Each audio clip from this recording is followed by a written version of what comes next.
Come on, whatever you do. Take off those checkered pants. Doi, doi, doi, doi, doi. That mini driver's a nut. Don't turn your back. She'll smother you to death as John Cusack. That Damon got out in time, ran for his life. He dated her one time, she thought she was his wife. She wears your clothes when you're gone, watches you sleep.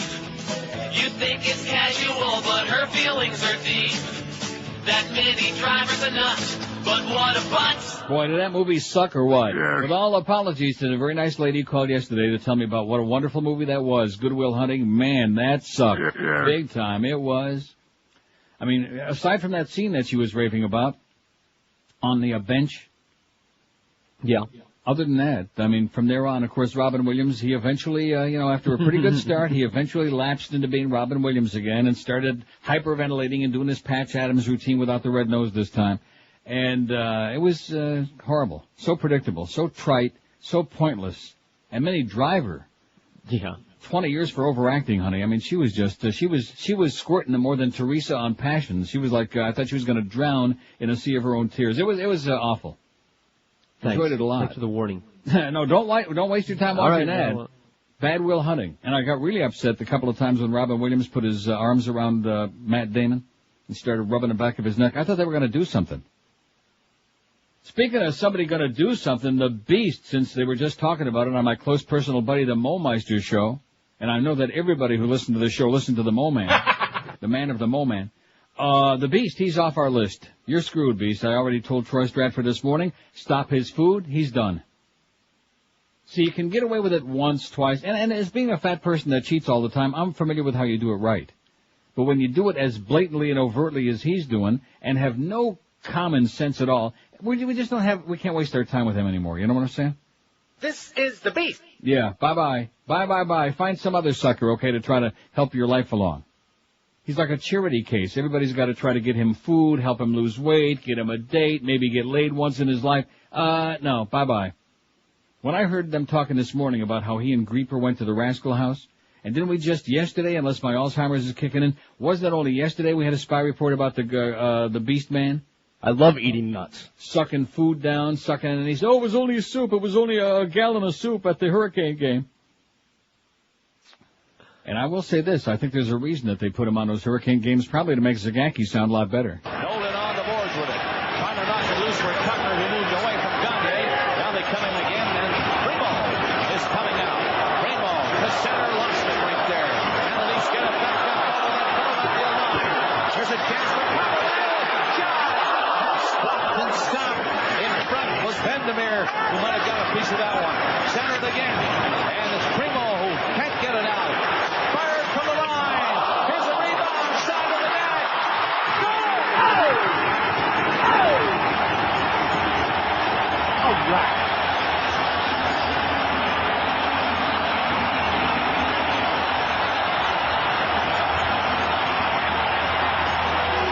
That's for that asshole that called from Philadelphia yesterday. Typical Philadelphia, and of course, very possible. Flyers probably win at home tonight. It's possible. Didn't happen last night, Mr. Big Shot, Mr. Big Mouth. Typical Philadelphia fan with an arrogant, obnoxious, hostile attitude. Rude, disgusting. We're going to put you out of your misery tonight. Yeah. We'll see. We'll see what happens now, Mr. Hotshot. You can take your freaking Flyers and stick them where the moon don't shine. In fact, maybe he's got a bunch of freaking Flyer points. You have any of those freaking Flyer points? Yeah, that's right. So Muff was just telling me he came back from Boston, his busman's holiday over the weekend, and there were people on the plane wearing surgical masks. Yeah. From Fort Lauderdale to Boston. First of all, I haven't heard of any cases of SARS in Boston. And Fort Lauderdale, if we have any, they're not, we had a couple in Dade County, a few, a couple hundred? Well, whatever it was. But people going wearing surgical masks on a plane from Fort Lauderdale to Boston? I think we should start a concession. Yeah, why the hell not? I mean, there are people up here doing it, selling them on the side of the road. $1 a holler, for dime surgical masks. Very, very strange. Don't forget to check out our Hot Couples contest. It's on our website. Starts Thursday, May 1, so we got a week and a half to get going on that. I don't want to waste the time with it right now. Got too many fish to fry, as they say in the biz, don't they? Fried Did I mention that asshole from Philadelphia? We kicked your ass last night. Did I mention that yet? No. WQAM. George. Yeah. Hey, listen. Tell tell Neil, I work for a medical equipment company, Yeah. and we cannot keep those masks in stock. People are constantly buying them. And what are they They're doing freaking with out, them? right? What are they doing with them? They're like going out of town and stuff, and they're afraid they're going to catch SARS. Oh, But the brother. funny part George, the funny part about the mask, Yeah. they're exhale only. You What do follow you mean me? by that? You can't Yeah. inhale if you're wearing one? You inhale germs, but you will not exhale them. Oh, so my you still God. pick up SARS. I see. So in other words, you probably should put another one on the outside of that. What if you sprayed it with Listerine? Mm-hmm. But you need some kind of like a respirator. Maybe what that's you why. need. Maybe that's why Bubba didn't inhale. Hey, this Okay, is thanks. Neil. Thanks for the good news. How do you like that? Oh. They're exhale masks only. So my suggestion is, if you're that worried about it, just kill yourself would be a good idea. I mean, you know, I'm sitting right up here in the middle of it. Okay, well, not in the middle of it exactly. Thank goodness. If I were, I'd be gone. Unclean. But huh?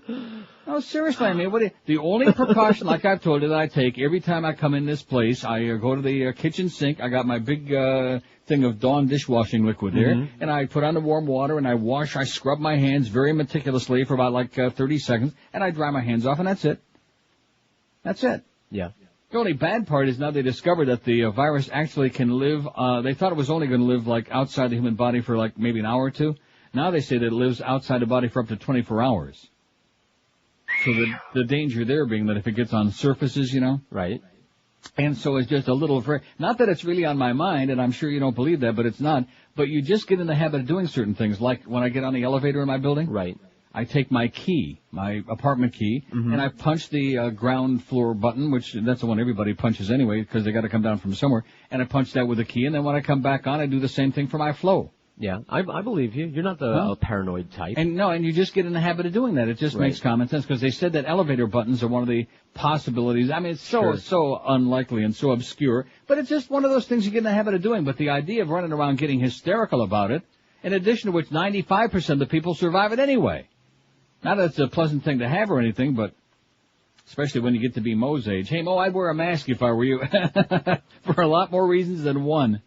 Boy, he talks about me being ugly. Man, I guess that guy don't look in the mirror, especially after he puts his piece on when he leaves the house in the morning. Wow. No wonder he comes. No, seriously, it's a good thing he works early in the morning, because by the time he's coming in, there's nobody isn't even awake yet.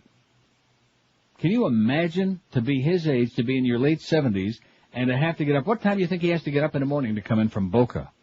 About 3? At least, the waking up, yeah. Huh? Get up at 3, wash off the piece, Right. arrange it. It reminds me of that scene from La Cage aux Folles. Remember when he was sitting in front of the mirror? And you think Seeing at him adjusting the piece du jour, and then getting on the highway. How long would you say it takes, even at that hour in the morning? There's not much traffic from Boca all the way to where we are on the Dade-Broward line. I would say the better part of an hour. Hour.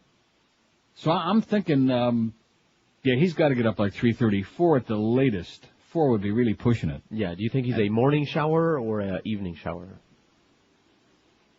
You ever smell the aroma that comes from that room early in the morning? Huh? Anyway, the letter to the editor in Sunday's paper, which I understand, according to a spy report from Wiener Boy, that the Mo Meister actually mentioned my name this morning, that he was admitted listening to the show. How you doing, Mo? Have a safe drive home. Be safe, Mo. Be safe. But he actually admits now he listens to the show. And that's something. He's really making progress, taking little tiny baby steps. You know how they say that you revert to your childhood as you get really ancient like him? Yeah. And he's taking little tiny baby steps toward hopefully joining the human race someday, but we have our doubts. I'm positive it won't happen. But he admits that I had some interesting things to say about that letter from Jim Lenson Plantation of the Sunday sports section in the Herald. You're not going to milk that again today, are you, Neil? Sure, why not? I like it. Eric was suggesting that would be a good option for this poll. Who was suggesting? Eric? Eric who? No, what do you mean Eric was suggesting? Eric. What would be an option for the poll? Letting the callers decide when they're done talking. You're done talking, Eric. You're done. The beast is done, and Eric is done talking. Let me ask you, you saw the poll. Now, you did put one additional self-deprecating choice on there, which I thought was a good idea. But do you think, we've got 2, 4, 6, 8, 9 choices on there. Do you think it's lacking in choices? Yeah, I think we need more. Yeah, I would think so. But don't see that movie, Good Will Hunting. I won't. That's I was warned. Other movie. people warned me, but if you Oh, hated that it, is then no that's wonder it. we didn't get a lot of calls on that. Plus, it's not a guy's movie anyway. You know, it's a fag movie. It is. It's something I would like ordinarily, and I hated it. I mean, I enjoyed seeing Matt Damon. He looked pretty good. Ben Affleck really gets on my nerves. He serves no purpose in that movie. His younger brother is in there too, Casey Kasem, and he also serves no purpose. They're like, I don't want to go through the whole story. He served a purpose to get paid. I guess so. He served a purpose for himself, but he was useless as usual. And he just seems like Matt Damon's appendage. Wherever Matt Damon is, there's Ben Affleck. He's his appendage. So I guess if that wedding with J-Lo ever happens, which I'm sure it won't, but Matt will have to be along on a honeymoon. He'll have to be like the go-between, so to speak. Huh? He'll have to be like the meat in the sandwich. The third wheel. The meat in the sandwich. Anyway, speaking of the meat in the sandwich, the Beast, you're out. Bye-bye. He's had, well, how many chances have we had for him? About 30, man. At least. And once we get past 30, I just give up. I mean, it would be one thing if you were cheating, which we all do that. You know, nobody's perfect on any weight loss thing. But when you're cheating openly like that at the ball game so everybody can see, and then going to the Rascal House with Robert Grieper and eating lunch at the Rascal House, I got news for you. I guarantee he didn't take his little black sack to the Rascal House, okay? You're a sack of crap is what you are, Beast, and we're disgusted with you and nauseated, and we feel ripped off. I feel like I've been raped at it, you know? I feel like Mo must feel all the time like I've been raped at it. Well, that's not funny. And it is not funny, especially when the Beast is on the other end. So I'm starting to think that Mo had the right idea when he dumped his ass. You know, as time goes on, the more we start talking about balance for life and losing weight the serious way. Get serious about it, okay? If you're just going to screw yourself, then you're wasting your time, you know, if you're just going to try to fool yourself. But there's no reason for that because you get to choose 2 choices for every meal, every day that you're on a program, and every snack. There are 3 gourmet meals and 2 delicious snacks in your little black sack, and you get 2 choices for each every single day. So you don't have to count any calories. You don't have to watch your carbs. All you have to do is watch the spoon and fork as it goes into your mouth and really enjoy it. Because, like I said, there are 5 servings, 5 feedings in your black sack, which is more than enough to keep you satisfied and full all through the day, except for the worst of the pigs. Believe me, you'll be more than satisfied on the great food from Balance for Life. It's all fresh, delicious. There's nothing frozen, no preservatives, no additives, no crap like you find from those other so-called diet purveyors. Let Balance for Life help you lose the weight and get back your good health and start looking good, too. Get some real-size clothing on. Call Balance for Life today at 954-568-3229. 954-568-3229. If you're really decided you want to lose the weight and you're serious about it, this is the way to go. Balance for Life. Check out their website at balanceforlife.com. Live and local. This is 560. The radio's all yours now. WQAM. It's time to get it on. Well, congratulations. Get a life.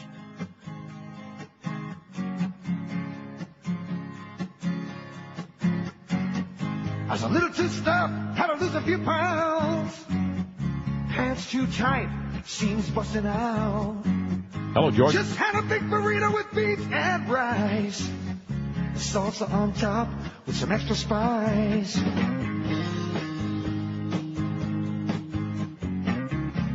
Lots of extra spice. I can't stop. Out there in the bathroom when the air gets heavy. Sat on a cold seat, thought I was ready. Jesus Christ. Working out crosswords and reading the news.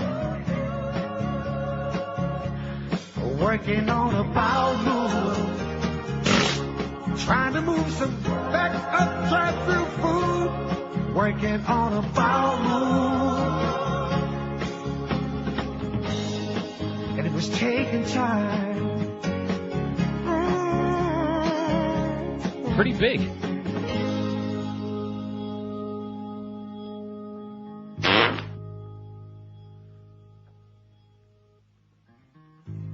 was up last night trying to make some thunder. How long would it take? I sat and wondered. Started reading a magazine from 1962. Yet I'm waiting on a bowel move. 'Cause I'm all bound up from cheese that's turned to glue. Praying for a bowel move. And I'm out of paper again. You asshole. Bowel move.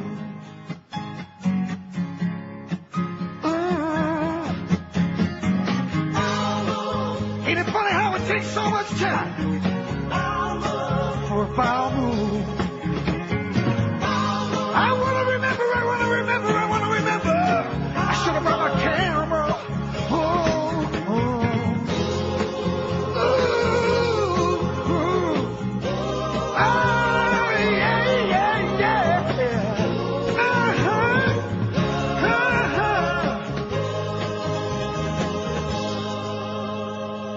A masterpiece, if ever there was one. Let's see, 1,344 votes on yesterday's poll. Not too shabby, eh?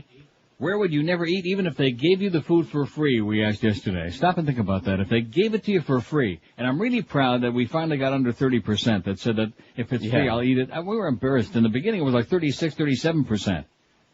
I think finally, as the day wore on, we had more like civilized people instead of the usual freeloaders who vote during the show. 28.5%, though, said if it's free, I'll eat it. 384 of you. So we got some lunch standing by. George worked on it for you this morning. He's got a big plateful for you. 7-Eleven food was second, 139. They don't like them pickled eggs and them sausages, man. Just give them the old Schmitz. And their subs with wet bread. They have subs at the 7-Eleven? I guess they would. Hoagies and saran wrap. So that it locks in all the moisture. McDonald's 114. Good choice. South Florida Stadium food 96. The Swap Shop food 88. You don't want to eat Preston's hen. Pizza Hut 58. I don't know why you're so down. I mean, I'm not saying I like Pizza Hut, which I don't, but it's not like, I don't see it in the same category. For example, the Olive Garden 48. I would croak. I would sacrifice a chicken right in front of their door before I would eat the food at the Olive Garden. There's just no way. Denny's 46. Burger King 45. Started moving back up the ladder again after kind of like getting stuck on about 30. Burger King 45. That was my choice. I would not eat there. Under any circumstance. They have nothing there that's edible. Can you name me, other than their sodas, which I guess kind of hard to, although some places actually water down a soda so much that it doesn't have any taste to it. Those fountain sodas taste nasty. Yeah. So I don't think there's anything you could name oh no, I take that back. They're breakfast stuff. The croissant sandwiches are good. Okay, there you go. Yeah. You're right.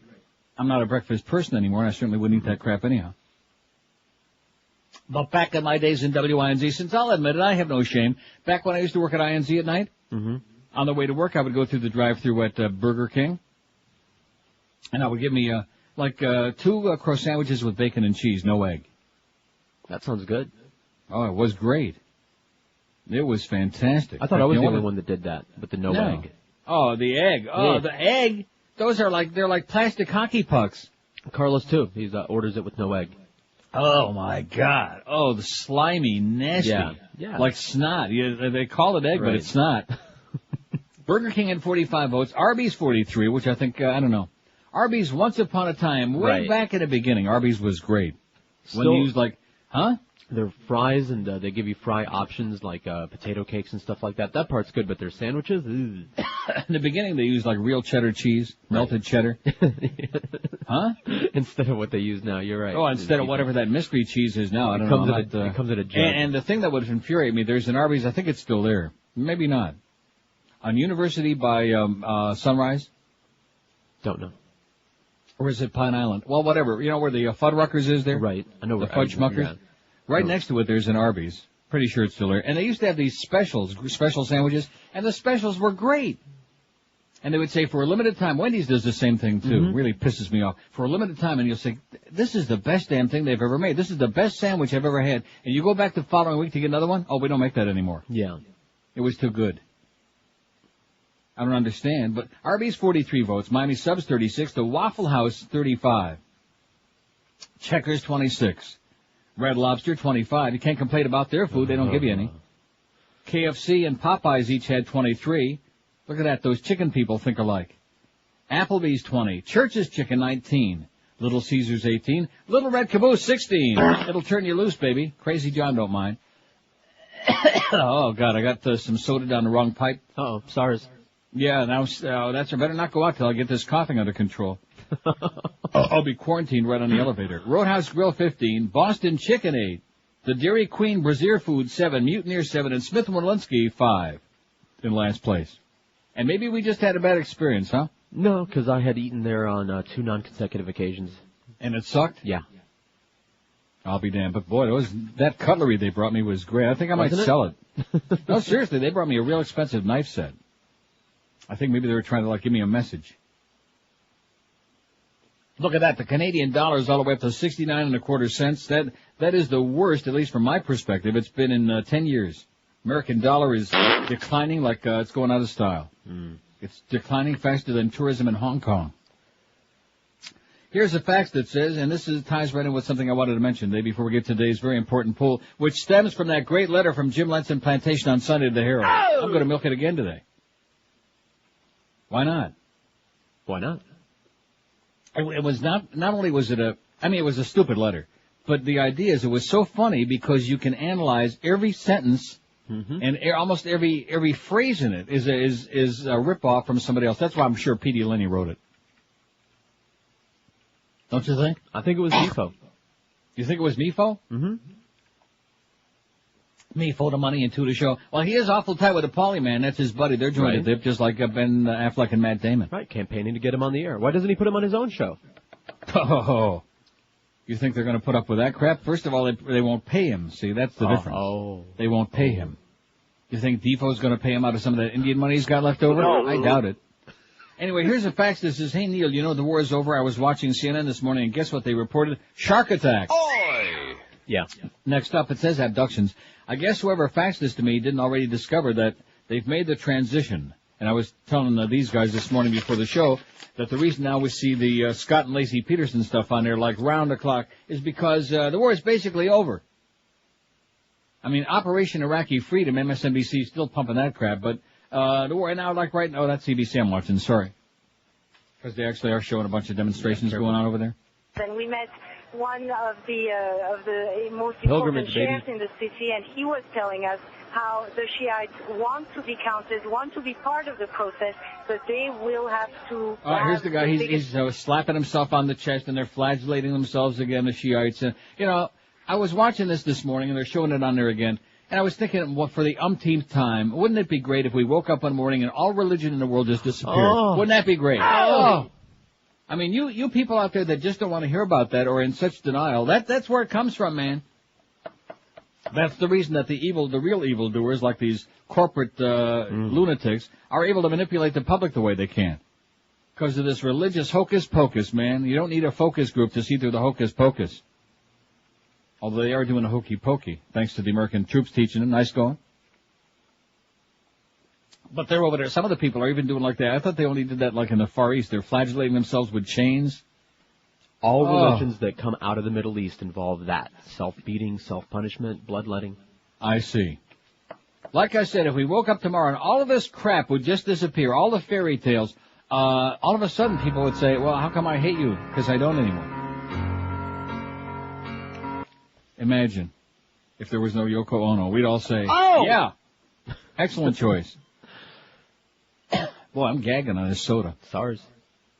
Will you stop? The Eaton Center that I've talked about, which is downtown, probably the biggest or the most famous shopping center in the city. Yeah. And Sears bought out Eaton's department store that, had all kinds of problems went under. So they finally changed the sign, and as you walk down there, there's a big Sears sign. I was thinking the other day, being as sick as I am, if they took the E out of there, if like the light on the E went out, it would say SARS on the front of the Eaton Center. People would be like swooning all over the place. Go throw a rock at it. Probably not real good for business. Speaking of business, if your business ain't too good, if you're getting like a puny paycheck every week or 2 weeks because you got a crappy dead-end job, here's the answer for you. Get out of that endless deal and get yourself a real job from our friends at Fast Train. Get trained for a new high-paying computer job in just 4 short months, and you can be a real mensch even if you have no idea what that means. Fast Train offers convenient day, evening, and weekend classes. Check them out on the web if you like at fasttrain.com. And like I said, get out of your dead-end job and say goodbye to your butt plug of a boss. Call Fast Train today, and like I always tell you, no matter where you live, it's going to be a piece of cake because there's bound to be a location convenient to where you live. They're all over town. They're in Miami, Kendall, Pembroke Pines, and now in Fort Lauderdale, too. So there's bound to be one close by you. And also be sure and register at fasttrain.com to get your free American flag bumper sticker. Call them today and get all the information. There's no obligation. Get yourself started on the road to a real serious career.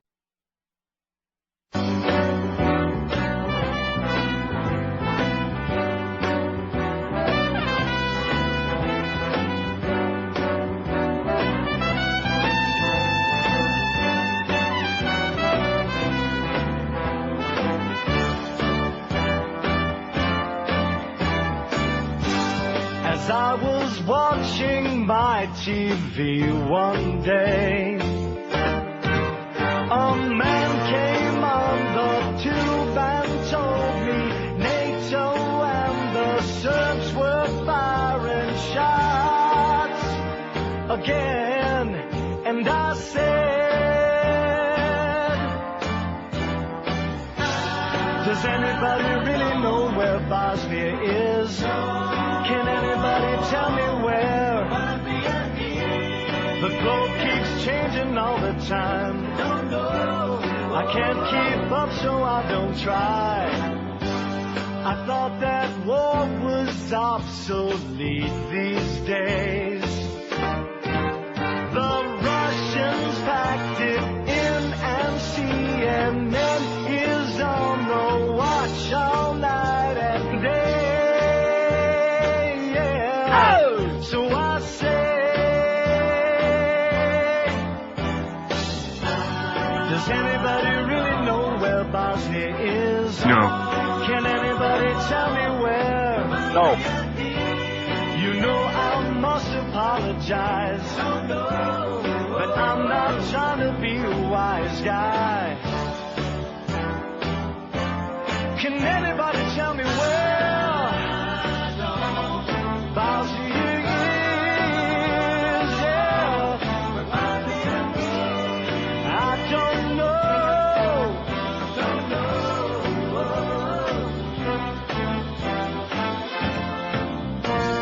Estuvo muriendo aquí. 933, 560 WQAM. Rumsfeld calls for regime change in North Korea. Boy! Before we get to our poll today, a secret Donald Rumsfeld memorandum calling for regime change in North Korea was leaked yesterday, opening a fresh foreign policy split in the Bush administration. They had a great documentary on last night in between the 85 periods of the hockey game. I was able to see quite a bit of it on the History Channel. Yeah. About the origins of this whole Saddam Hussein thing, but it went way back into the late 40s and early 50s, and about how the CIA was operating in Guatemala at the behest of the United Fruit Company, which later became Chiquita Banana, and all of the machinations of what the CIA has done in ousting various dictators and making some of them an offer they couldn't refuse, and ousting other people who weren't even dictators, but nevertheless. Starting with Guatemala and then moving through the Bay of Pigs and on our way. It was scary is what it was. And that's one of the reasons, like I told you, that there's no history, real history taught in American schools, because it would be pretty embarrassing, an awful lot of it. Anyway, the Rumsfeld classified discussion paper circulated by Defense Secretary by him appears to cut directly across the State Department plans to disarm Kim Jong-il, the North's dictator, though threats leavened by promises that his regime is not a target I can't even read it. There's a couple of words missing in it. But nevertheless, you get the gist. It's on our website. Rumsfeld says, regime change in North Korea. Woolsey says, regime change from that fascist in Syria. Regime change at QAM. I'm sorry. And that gets back to this poll today. Now, here was this great letter by Jim in Plantation who did not. I'll guarantee he'll call us today. How much you want to bet? $30. Talk radio needs a boost. And for anybody who might not have been listening yesterday, which yesterday, even though it wasn't an official holiday, was some kind of a half-assed holiday. Yeah. Because I noticed, well, they had the Boston Marathon day after Easter Sunday every year in Boston. And so it's kind of like some kind of a holiday there. And here, like, the post office was closed yesterday. So it's like it was in betwixt and between. And you said your kid wasn't in school yesterday? Correct. So it was something. So I'm sure we have, how many people do you think didn't hear it yesterday on the show? About 30, man. Talk radio needs a boost, wrote this guy to the Herald on Sunday, the sports section. It's clear that WQAM General Manager Greg Reed needs to energize Howard David's morning show. Absolutely correct, sir. And the Jim Mandich and Hank Goldberg shows need changes, it says. David, a stand-up radio host, uncharacteristically faded like a cheap claimer at Gulfstream Park when a February caller asked him to comment on some Neil Rogers remarks on his show. What a defoism that is, faded like a cheap claimer at Gulfstream Park. There was the first telltale sign that something really stunk from this letter. David, who has an opinion about everything, said, I only worry about what happens between 6 and 9 a.m. Howard, give us your opinion on Rogers, be it good or bad. David should inform listeners on the specific support he thinks is lacking by QAM management, a reference to a Barry Jackass column. I think what happened was it was like a circle jerk. Barry Jackass, Defoe, P.D. Lenny, and the Pauly Man all sat around in a big circle and put their minds together and wrote this crap. However, here comes another one of the most glaring points. Paul Messle should be brought in as the third personality to liven up the morning show. Messle is clever, glib, and very funny, and he would add a much-needed on-air charismatic chemistry to the show. Even though QAM has a reputation of being cheap, a co-host... See, it's Petey Lenny. Yeah.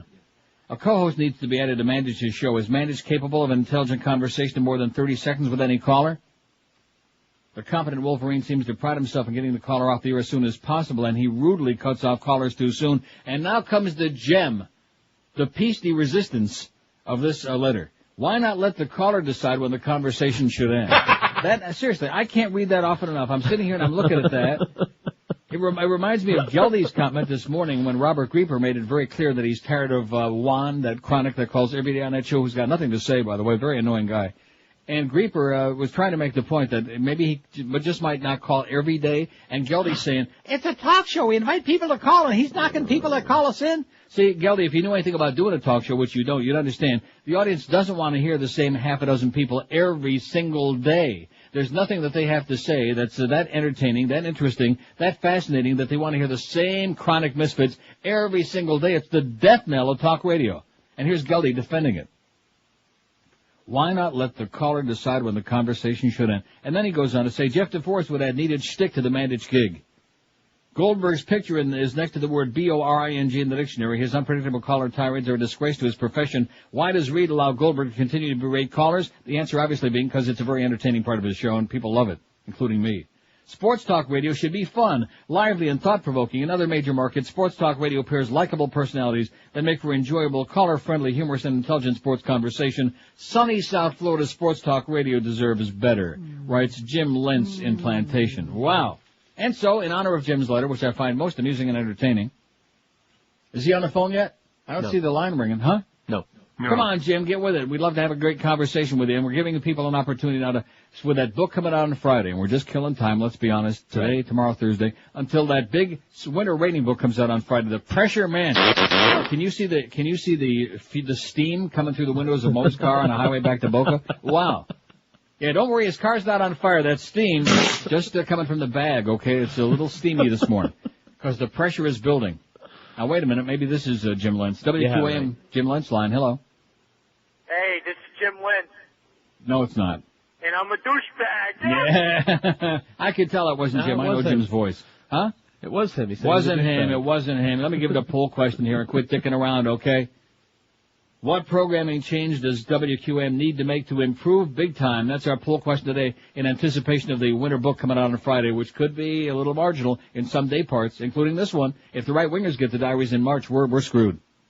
If the Mo people, all 10 of them, get the diaries again, we're screwed.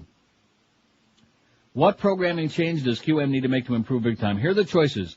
Dump Mo, new morning show. Neil should retire and let George step in. Move Neil back to 10 to 2. Dump the Mad Dog. Dump the Humper. I like that. That was cute. Nice going, Neil. Thank you. Bring back the Crow. Lots more Joe Zagacki. Don't change a thing. It's fine. Or keep George off the air. Which was his own. I didn't have that on there originally, but he wanted to put that on there because he knows it'll get a tremendous response. Already is. Is it really? Well, it's tied for second. You're second. You're second. Tied for second. We got some preliminary votes on there to pull one up a little early. 27 votes. Dump Mo, new morning show, 10. You're in the lead, Mo. Oh! They can't touch the Mo man. Dump Mo, new morning show, 10. Keep George off the air, 6. Move Neil back to 10 to 2, 6. Don't change a thing, it's fine, 3. Dump the Mad Dog, 1. Lots more Joe Zagacki, 1. And the other ones have no votes yet, but I'm sure they will. They will, Billy. They will. 20 before 10 at 560 WQM. If your carpets look like, if they're bad, if they're real schmutzy, then the answer is Dry Concepts. I've been using them in my home. I don't even want to admit how long. Well over 20 years. Let's just leave it at that. That Dry Concepts has been coming and cleaning my carpets. That's why I've turned all of my friends and my relatives, everybody I know out of Dry Concepts, and they all agree. They don't agree on anything else, but they all agree that these people are the best in the universe, and you'll agree, too, when you use them the first time. You'd never dream of calling anybody else, because these folks dry clean your carpets. It's an exclusive patented method, and it sucks out even the deepest dirt way down there in the fibers of your carpet, makes them look and feel and smell just like brand new. They're lemony fresh, they're dry in a couple of hours, and you'll be amazed at how great even the nasty old carpets can look just like brand new. They also do a stupendous, unbeatable job of cleaning your furniture and your drapery.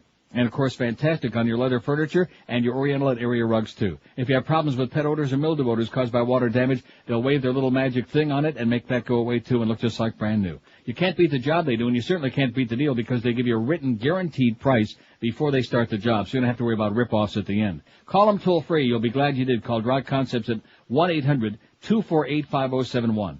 1-800-248-5071, or log on to their world-famous website at dryconcepts.com. And when you deal with these folks, it's a truism, man. With Dry Concepts, you can clean today and then entertain tonight. Live and local. This is Sports Radio 560 QAM. Neil. Coming up tonight on Inside the Behind the True Hollywood Celebrity Music Biography Profile Story, we take a good, hard, stiff look into stardom. He was born in Prague, Czechoslovakia, and began playing music at age 4.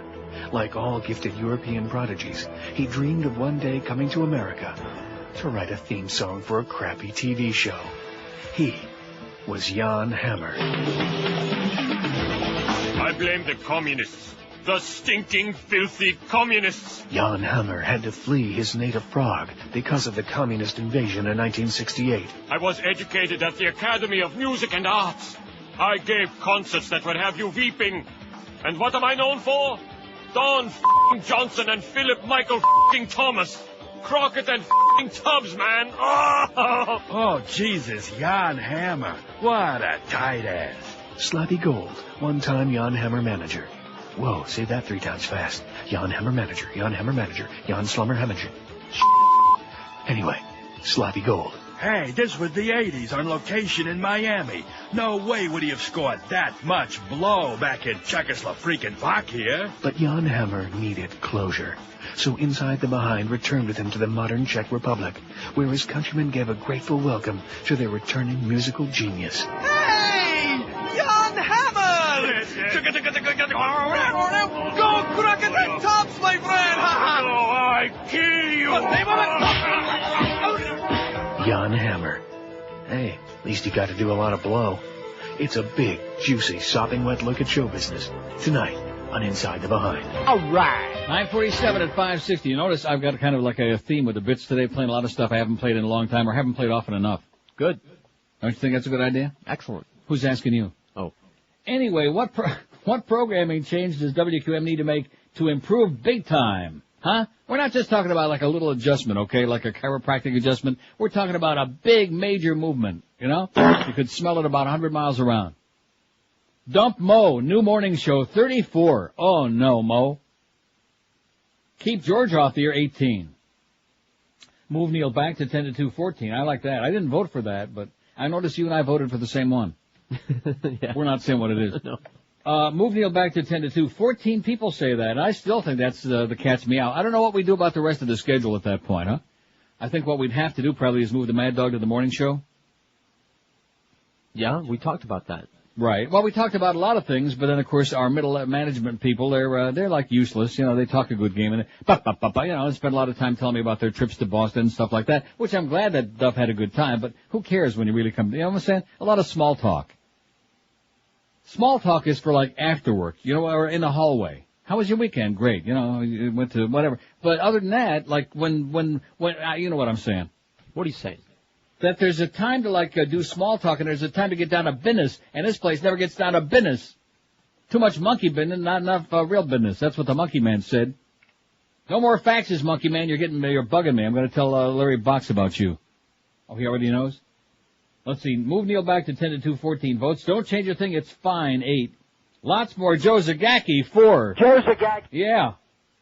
Neil should retire and let George step in, too. I know who those two were who voted for that, by the way. Yeah, who's that? Rhonda Wolf and David Ross. Oh. I'm thinking about it. I'm thinking, 27 years is a long time. Every day to have to try to come up with something new and different, a new interesting poll, a new bunch of stuff to try to get these people to call. After a while it gets ponderous. It gets really freaking ponderous after a while. Then, of course, payday comes. You think, well, this was kind of rewarding, which is the only reward in South Florida. Hey, speaking of, before I finish the rest of the poll result, which there ain't much, speaking of Mo threatening not to do the draft show this Saturday, which is a sponsored and paid event, as you just heard on the promo, It would seem to me that a guy who's pulling down $500,000 a year to do a 3-hour show and getting really crappy numbers to top it all off, and then on top of that getting whatever the Dolphins pay him to do those ball games, that the very least he can do. I mean, to look to get paid extra just to work a few hours on a Saturday? What kind of crap is that? For a guy that's making like $3 million a year. Wouldn't you say? Yeah. I'll do it. Yeah, George, for like half the price. Anybody that's making $7.5 million a year and that's working a 3-hour crappy show and has to have a sidekick in there to top it all off with a squeaky voice, who says that he's delighted to hear from Juan every day. That's part of your problem, Geldy, is you don't understand what talk radio is all about and you never will. You're too obsessed with trying to stab Jugs McDonald in the back getting that Panther job next year. That's your problem. If you'd pay more attention to understanding what talk radio is really all about and not worried about stabbing other people and trying to get everybody else's goddamn job because you're so paranoid about having to work with a cranky old man and which day you're going to look at him the wrong way and piss him off and get your ass fired, I think he's got a point. How'd you like to have to put up with that stress, huh? Look how easy you got it, mister. Right. I mean, you're not making crap. How much do you think Geldy's pulling down? I don't know. I dare not speculate. Well, let's get Duff in here and find out. I think that, no, seriously, I'm tired of this crap. Let's quit beating around the bush. Let's put it all out there on the table for the audience to dissect. If we're going to ask them their opinion, let's find out. $8. Yeah, that's what Carlos is making. That's a month. Oh, Carlos is on automatic deposit now. Let's hear it. He's really moving up in the world. Automatic deposit so they don't have to, clear the check. And believe me, when you work for the Beasleys, let's see. Oh, here's an excellent one. Let's add this to the pool. Oh, this is great. No more Marlins games. Oh! Even though it's a chronic factor, I like it. Get that on there, Eric, please. Gotta say pretty please to Eric, or he gets very surly, especially after I rejected his suggestion.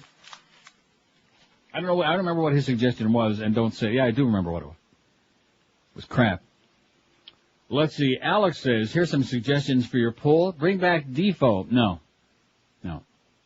Drop Goldie from the morning show and add Boca Brian. No. Can you hear that?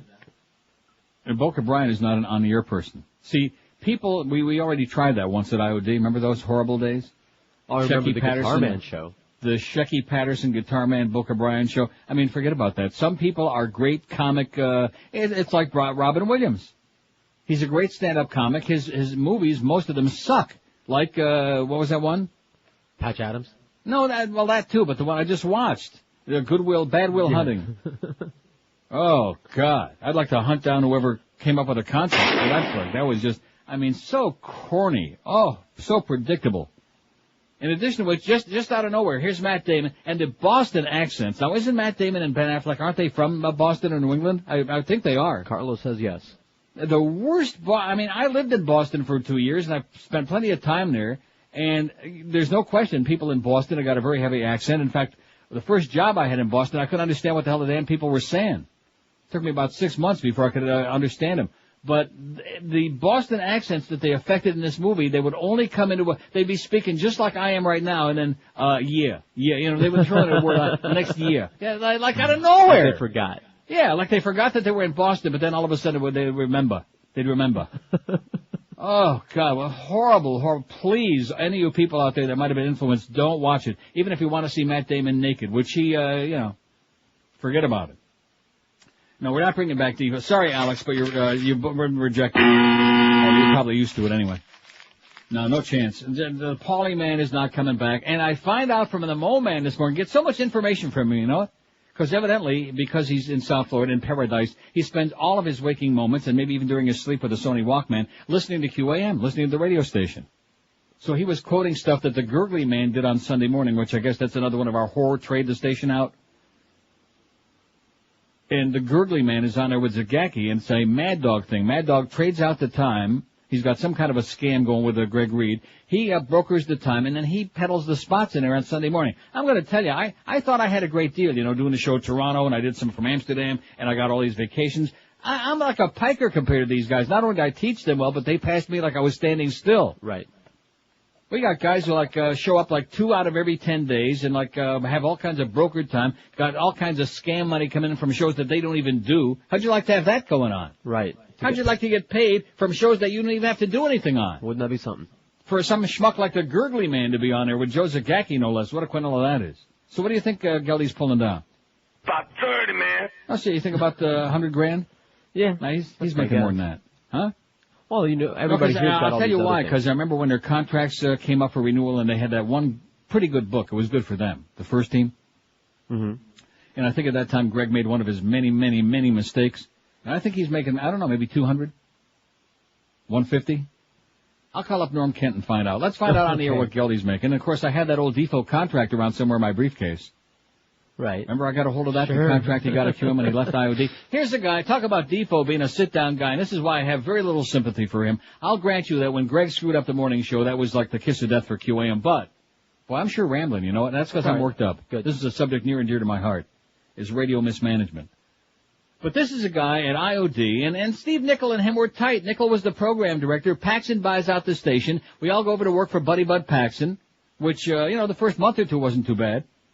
And Defoe is like leaving him hanging because QM is dangling a job in his face. You know, he's going to do the morning show on QM, and he's got all these perks, and he's going to make whatever it was. Way too much. And so he's leaving them hanging. Is he coming? Is he going? And so they got a sports show on at night at 6 o'clock. Remember Sports Talk between 6 and 8 p.m.? Of course. After Rick and Scud? Do I remember it? I had to work it a lot. Yeah, so anyway, he's supposed to be on. It was on a Friday evening, and he just doesn't show up. He doesn't show up. He leaves Steve Nickel hanging there. Which, right. I mean, Steve Nickel is not, one of the great Americans I've ever met. But, no, seriously. I mean, at that point, Steve Nickel, keep in mind, was a guy who never even thought he was going to be there. He thought he was going to get canned. He packed all his crap up to get fired. Yeah. Steve Nickel. And all of a sudden, he just shows up and starts moving to the desk like, I guess I'm not fired yet.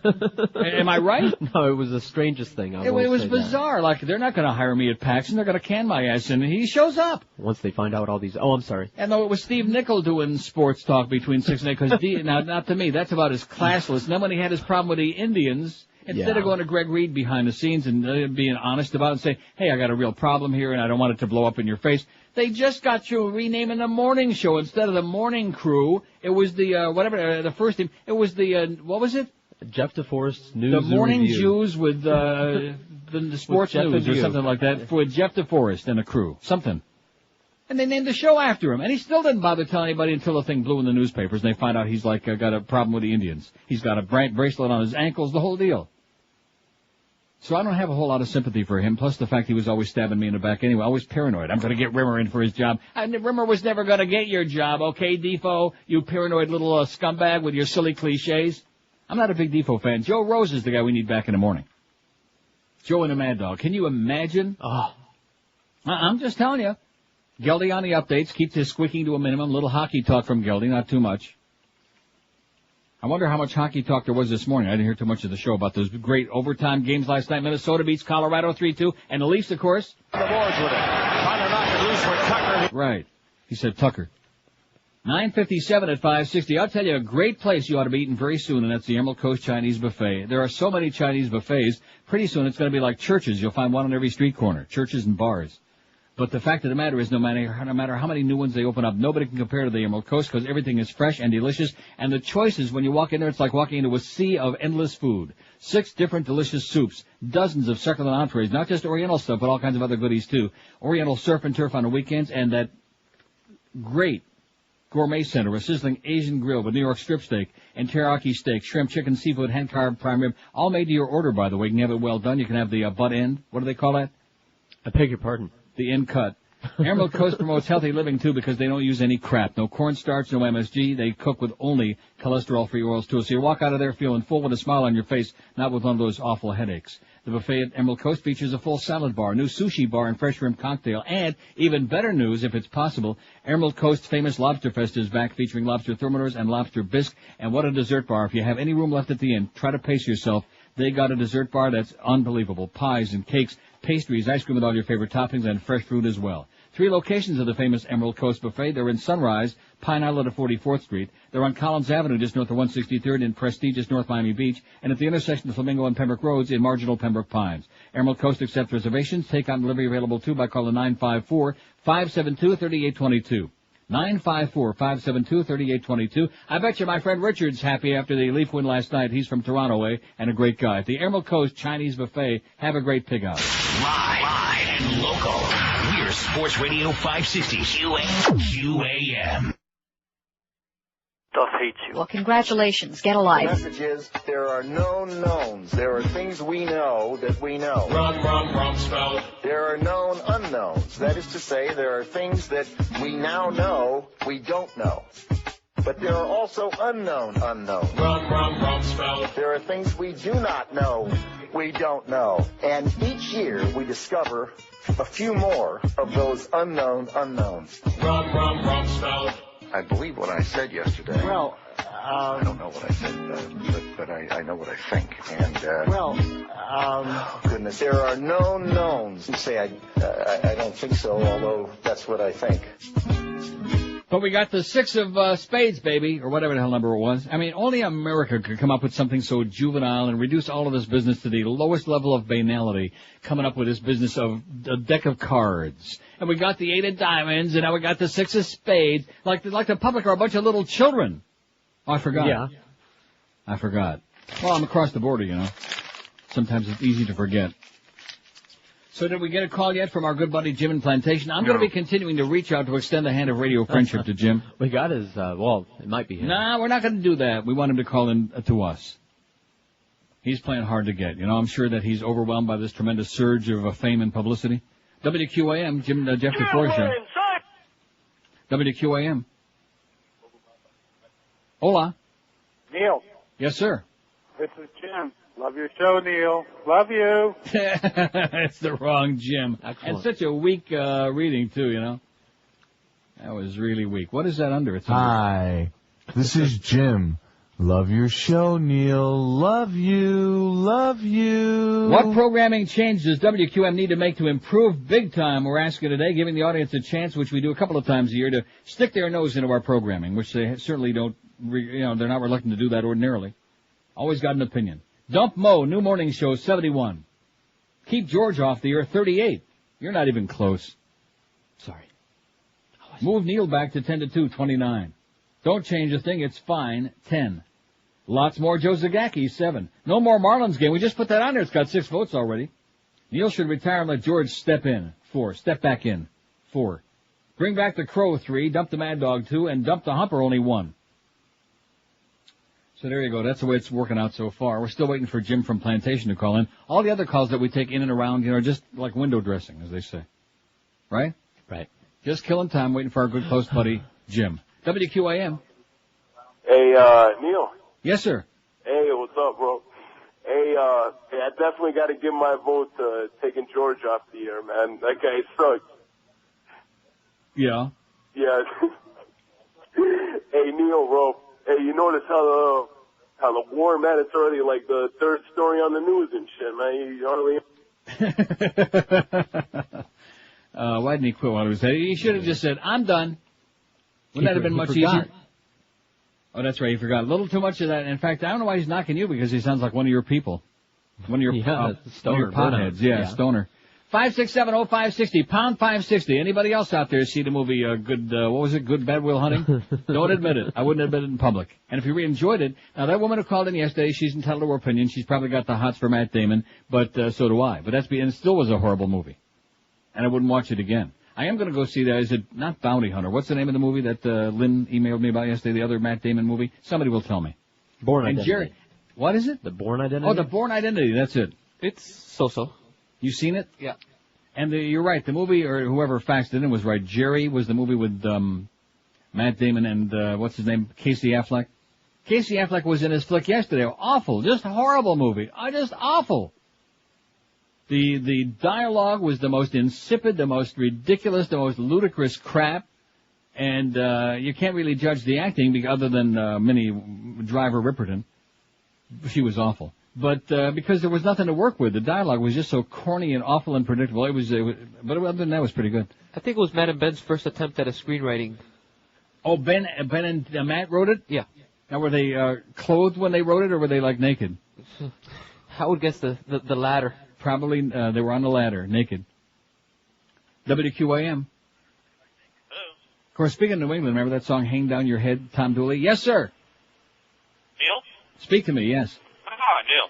Listen, I couldn't agree with you more about this ridiculous attitude that our government has, that we have to put faces on a deck of cards to go catch these guys. Childish. Oh, I felt that way when they came out, when they first announced the shock and awe portion of the war. Yeah. I thought to myself, who are we talking to? I mean, are we so stupid that that's how they have to deal with us? Yes. That's the level that they deal with the American public on, like we're all a bunch of little kids. Yeah. And now they got this boycott French products campaign. What's the matter with these people? I don't care where the product is made. If it's sold in the United States, there's an American job, there's American taxes being paid. I just don't understand what people are thinking now. They're not.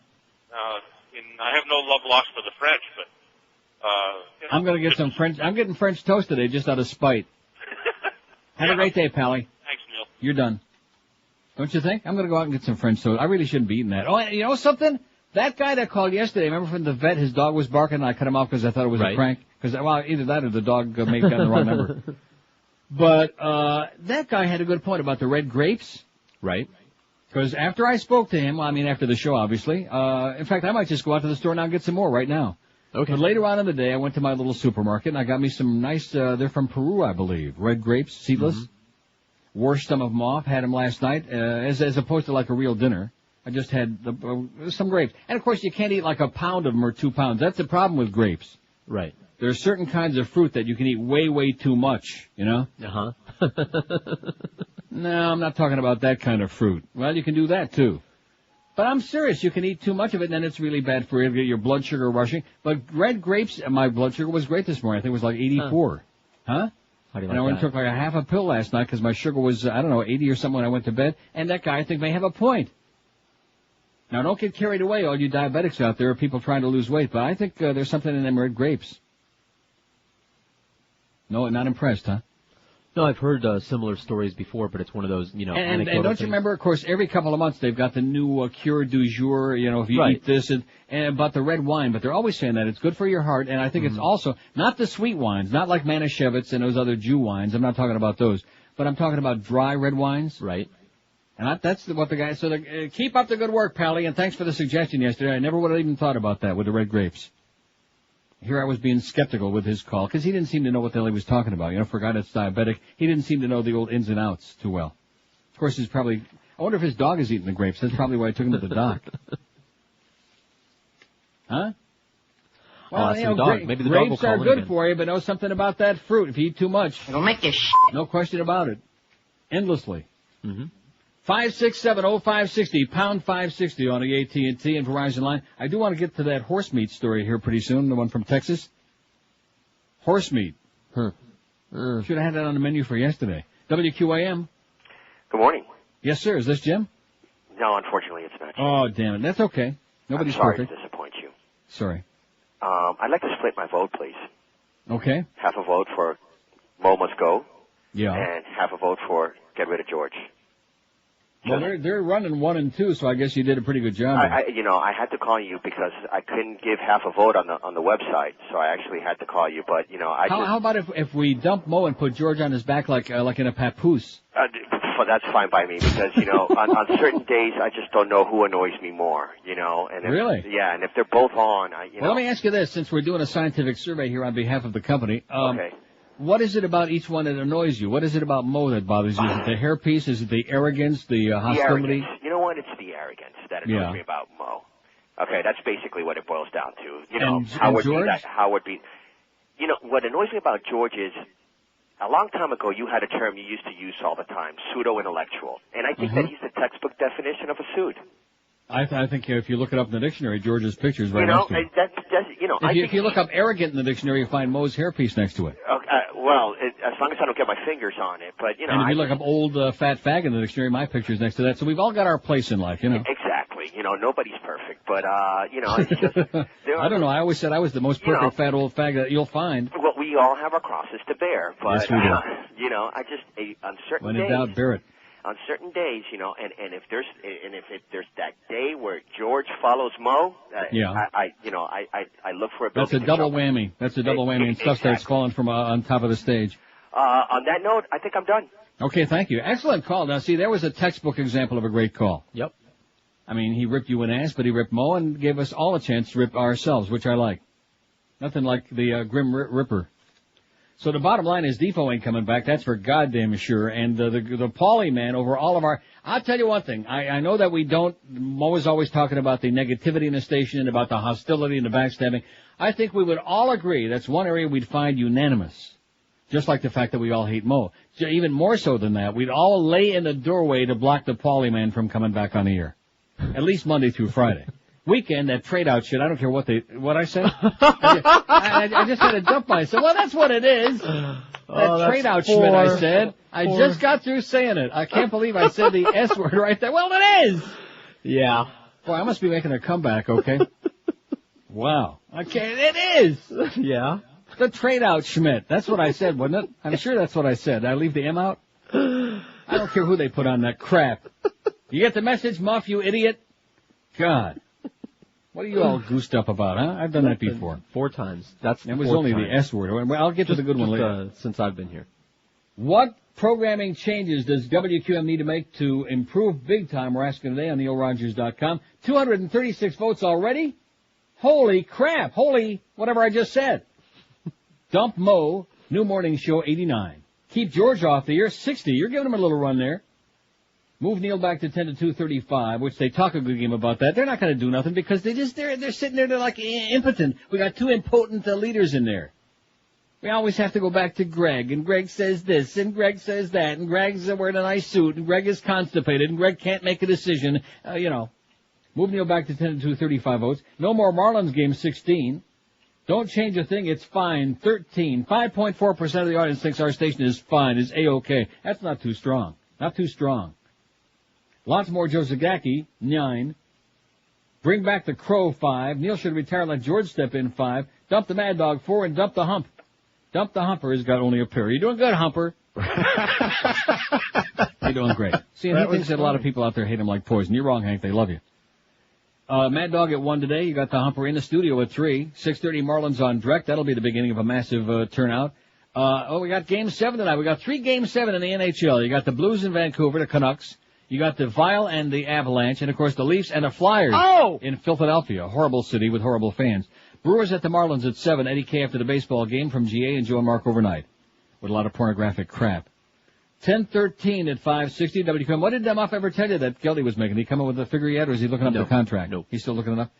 How many times have you heard about an opportunity and you just sat there like you were frozen, like you were in suspended animation like Larry King, and you just didn't act soon enough, didn't grab it? Well, right now is one of those times you should do something. Interest rates have gone down even lower than we were telling you before. The financial group was offering you an interest rate of 3.45%, which was pretty good. Then they lowered it to 2.95%, which was even more sensational. Now, rates have gone down even lower. 2.45% financing with Financial Group. Let me say it again, 2.45%. Call Financial Group, 1-800-940-LEND. They'll tell you all about it. How long will these low interest rates last? Who the hell knows? Probably not very long. So here's your window of opportunity waiting for you to reach right through it and hop through it. Do it right now with Financial Group. Get you an incredible low rate of just 2.45% and save yourself a Schmidt load of money with the M. Call Financial Group, 1-800-940-LEND. What will 2.45% financing do to those monthly payments? Here's some examples. If you have a $200,000 loan, you pay only $786 a month. A $100,000 loan, only $393 a month. Do it now. Call Financial Group. It'll be one of the smartest calls you ever make. Call 1-800-940-LEND. 1-800-940-LEND. They're an equal housing lender. Credit restrictions apply. Rates subject to change without notice. 5.34 APR. Live and local. This is Sports Radio 560. QAM. It stays in Miami town at 560 WQAM.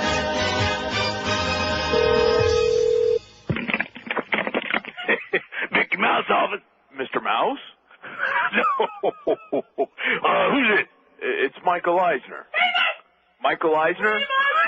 Hold on a second. What are you doing answering my phone, Remus? Sorry, boss. It's Donnie Osmond. Donnie Osmond, what do you want? It's Michael Eisner, sir. It's not Donnie Osmond, it's Michael Eisner, the Putz president. Oh, boy, Eisner. Good morning, sir. How are you? I'm almost done with you, pal. Sir? I was looking at the ratings for this nightmare you had us going through. I'm a celebrity. Get me out of here. What a smashing success, sir. What? thing was in the toilet. It was unbelievable. If you break down the demographics. You know what, Eisner? Save it. I'm just happy it's over. Sir, I believe the second go-around will be much better. The second go-round? You must be on crack. We're not doing that thing again. Why do you want to bring that back? Because the first time around, you barely missed toppling the entire network? Well, sir, it's already done. What do you mean it's already done? Nobody ever told me it was already done. Hang on. Remus! I'm on the phone with Remus. Yeah, boss. What the hell are you doing? Running some conduit, boss. Do it quietly, Remus. That's not quiet enough, Remus. That bluebird stinks like an armpit. Sir, our May sweeps will be amazing. I'm a celebrity. Get me out of here, too. Instead of 15 nights, 40 straight nights. 40 nights of I'm a celebrity, get me out of here. You're killing me. And the celebrities, 10 times better. Oh, my God. We got... Hold on. Remus? Yeah, boss. Take the harmonica, slide it up your back end, walk it out. All right, boss. All right. We've got Bernie Capel. Who? Bernie Capel, the doctor from the Love Boat. Oh, for heaven's sakes, he hasn't worked since he did the Stop Snoring Spray commercial. We've got a real hottie, Adrienne Barbeau. Oh, my God, she's terrible. And someone I know you'll love, Billy Bush. Wait a minute, is that the president's annoying nephew? That's the one. Oh, for heaven's sake. You can't put him on there. And the... Hold on. Oh, yeah. Remus!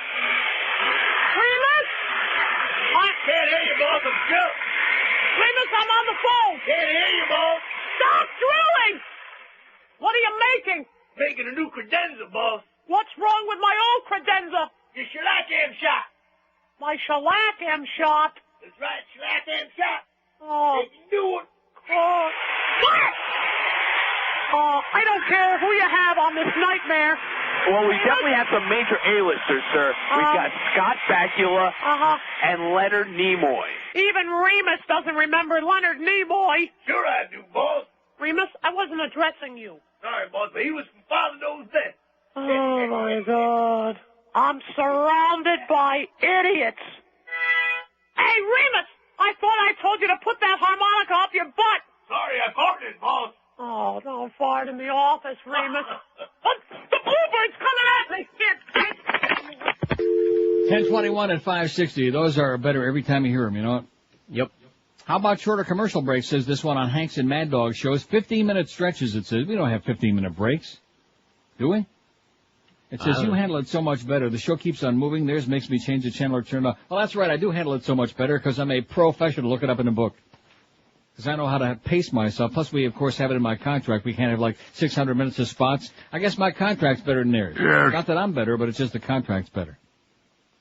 Well, look at this. Famous diabetics. Now, what is that supposed to... It's supposed to make you feel better, I guess. I see. Well, let's get my blood sugar any better. How about if I eat the page that this is printed on? Boy, who sent me this fax? Just sucker. You handle it so much better. Man. Excuse me while I towel myself off. But I do. You're right. Jack Benny. I didn't know that. Of course, he's dead. Halle Berry is diabetic. Do you know that? Had no idea. She's type 1, which is the one where you have to take insulin. George would probably volunteer to give her shots. Okay. Wilford Brimley. Oh, remember him? Huh? He was that way. Wilford Brimley? Am I confusing him with somebody else? I'm pretty sure he's one of those. Okay. And he's also diabetic. Delta Burke? Well, that makes sense. James Cagney? Rory Calhoun? Nell Carter? Well. Did she die? I think so. I thought I heard something about that. Nell Carter. She was enormous. Yeah. Phoebe Cates! Oh, the bird would be so excited to hear about that. Rest in peace. Jackie Gleason. Jackie Gleason was diabetic. Can't imagine why. Like a lot of us other fat folks. And Sidney Greenstreet, way, way before our time. So there's a short list of famous diabetic people. I have no idea why that's interesting. I thought it was pretty boring myself. 5670560, pound 560 on the AT&T and Verizon wireless line. Getting a spectacular response on this because this is the meat and potatoes of this audience. The sad part of it is that Jim hasn't called in yet. That's depressing. Bad angle, but Chuck Manick was busy trying to put his glove back on, so missed it. 1-0 Toronto. Flyers even it up. Okay, calm down, Colleen. Go back to your curling, okay, Colleen? Get out of here. Colleen. What programming change does QM need to make to improve big time is our poll question today. And like I said, it's obviously one of the most... Oh, here comes the Wild. Minnesota to a 3-2 win, so that series is also going to Game 7 tonight. Nice going, boys. Jacques Lemaire with that boring style of his, but nice job for an expansion team. Dump Mo, New Morning Show, 110. Keep George off the air, 83. That's the race right there. You and Mo, you two good buddies. Yeah. Racing back and forth. I can just see the two of you chasing each other up and down the hallway. Move Neil back to 10-2, 42. Pretty good number there, 42 votes, Muffin Clarence, 42. Move the man back to 10-2. Give me my show back. Give us back the hours, okay? Give us back those numbers. Why couldn't they stick... I don't want to go into it. Don't go into it. There's a million different ways to slice this cat, but they just refuse to do it. And you want to know why? Because they want to continue siphoning off our 9 to 10 hour, which isn't that great in the first place, to try to goose up the lame numbers they have in the morning. Now, come this Friday, you mark my words. Mark it down right now. I said this today. Okay. Well, it won't be this Friday because we won't get the hour by hour until one day next week. You know, Matty Bell, till he gets his head out of the toilet, till he gets his head out of Greg's butt. But once Matty comes in here with those hour by hour stuff next week on Tuesday or whatever day it's going to be, we get him. Then we'll see what the lay of the land is, and then they will fear you. Because at that point is when we lay down the law and say, hey, cut the crap, okay? Cut the crap. Move Neil back to 10-2, 42 people. That's 13% of the audience want the 10-2 back. And I didn't even vote for that, but I would. No more Marlins games, 28. We didn't even put that on there until a late edition. Thanks to whoever faxed that in, whatever they did. Bring back the Crow, 16. How do you like that? So in other words, they hate the Marlin games, but they find the Crow very entertaining in his own bizarre way. Good thing they never smelled him. You know, I never known a guy in my life who took a bath in cashmere bouquet in talcum powder before until I met the Crow. You can smell him a mile away. Don't change a thing, it's fine. 13, 4.1% of the audience. Oh, that's really puny. That is a putrid number. 4.1% think the station is fine. Lots more Joe Zagacki. That's got to be a crank vote because it's still stuck on. 9. Yeah. Neil should retire, let George step in. 7. Dump the Humper, 6. And dump the Mad Dog, 4. So they're doing very well. Unlike you and your good friend in the morning. Now let me see. Did Jim call in yet? Like on the bat line or anything, Carlos? No, not yet. What are you chortling about? What do they hate you? You're starting to do like a bird thing now. You're starting like Larry King. I'll turn the mic off. Oh, no, don't turn the mic off, but quit chortling so much. Well, that was a funny line. He's not going to call. Jim's not going to call. How do you know that?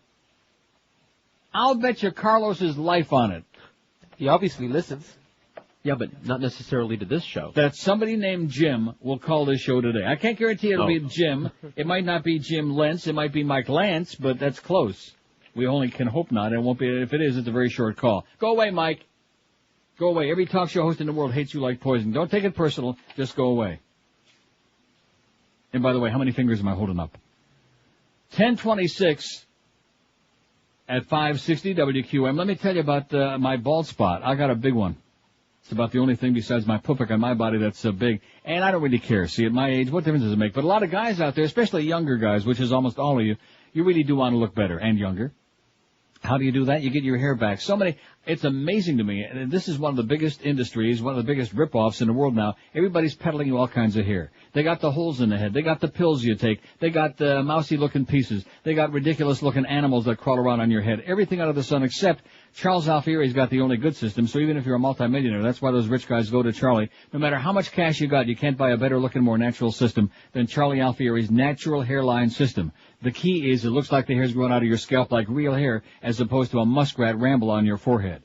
And, of course, you have nothing to lose but the bald spot because Charlie gives everybody his 30-day guarantee. If after 30 days you don't love the way it looks and feels and smells, if you're not getting ahead at least 15, 20, 30 times a day, return it for a full refund. And be sure to mention my name when you call because it means an extra $200 off the regular price. The Charles Alfieri Natural Hairline System, it is the best. Look a lot better and younger than you ever dreamed you could again. Call them today toll-free, 1-800-321-2413. 1-800-321-2413 or log on to their world-famous website, charlesalfieri.com. Live and local. This is Sports Radio 560. QAM. over here. The King is back, bigger and better than ever. Elvis Presley in his first big movie role since he's been dead. Elvis of Arabia. Elvis, I know this is true. Yes, it's a completely new Elvis movie with the same old Elvis movie touches. 17 unforgettable babes and 18 forgettable songs, including Teddy Bear, Don't Be Cool, Dying in the Chapel, Blue Suede Burial Shoes, You Ain't Nothing But a Pallbearer, and more. Yes, see Elvis in his stiffest performance yet. He's bigger, better, and deader than ever. Elvis of Arabia, playing in a theater, drive-in, or mortuary near you. Oh, yeah. Thank you. Good night. God bless. 10:31 at 560 WQAM. Happy Tuesday to you. So I'll give you 85 guesses, and of course you already saw the facts, and I just got through playing that as a hint. Who else had diabetes? Yeah. Elvis. Good guess. Aunt your mama had diabetes. I didn't know that. Probably ate too many of them flapjacks. I think she was drinking the syrup right out of the jug. Aunt your mama? Mary Tyler Moore, we know that. She's always peddling that thing on TV, like we're supposed to feel real sorry for her. That bugs me about her. I mean, she does a lot of nice work and stuff like that, but I don't like her. No. I don't dislike her. I just am not a fan. I didn't like her. I didn't like Dick Van Dyke. Who was the other guy that was on it? Oh, Maury Amsterdam. Now, Maury was funny when he was the first late-night host, I believe. Jerry Lester and Maury Amsterdam were two of the... Boca Brian knows. The Tonight Show that eventually became Steve Allen, and then Jack Parr, and then Johnny Carson, and now that idiot with a big chin. He seriously, now right there, all you kids out there, that should prove to every one of you, if you have no talent at all, there's Jay Leno. He's not funny. He looks like a freak. I mean, you name it. And he's making millions. He's not funny. He's not a good, he's just, I don't know, he's just horrible. You like Jay Leno? No, I do not. Can't stand him. How about Carlos? You like Jay Leno? Absolutely not. Well, you don't have to get so, upset about it. You hear the way he said that? Like with Ventum in his voice. Ventum. Aunt your mama. I can't believe that. She was born 1897. There actually was an Aunt your mama. She died January 3rd, 1950, long before she had diabetes. Oh, and look at that. She died from diabetes. How do you like that? I thought she was fake like Mrs. Butterworth's. Are you picking on Aunt your mama again? Minnie Pearl had diabetes, although she lived to 84. George C. Scott. Elizabeth Taylor. Well, how the hell would you know with all the other problems she's got? What doesn't she have? Hey, Liz, what do you got? Big bottle. Spencer Tracy. Spencer Tracy was diabetic, and Mae West. Come up and see me sometime and bring some insulin. How do you like that? She was always, they always said she was a little bit on the insulin side. Talk about great radio, says this fax. Oh, this other fax that we got, this is just amazing. How to increase the ratings, that one? Oh, my God. This is like this makes the letter from Jim in the paper the other day pale into its significance. This goes on. I'll get to it, but it is amazing. Woo! I wonder what agency this guy works for. Anyway, talk about great radio. It says Mo and his female sidekick Squeaky were talking about the greatest baseball brawls they've ever seen. Mo weighed in with how he saw Babe Ruth punch the crap out of who knows who. The morning show is very entertaining if you think of it as being surreal. Unfortunately, you can't. You might want to tell George to cut back on the weed because he's beginning to laugh as much as the bird ever did. That's what I just said. You're starting to cackle now. Yeah, see, he's cackling. Now, wait a minute. If Mo saw Babe Ruth punch the crap out of somebody, I know for a fact that Babe Ruth died. I believe it was 1948. I could be wrong about that. Look it up on the thing, Carlos, on the Internet. Baby Ruth.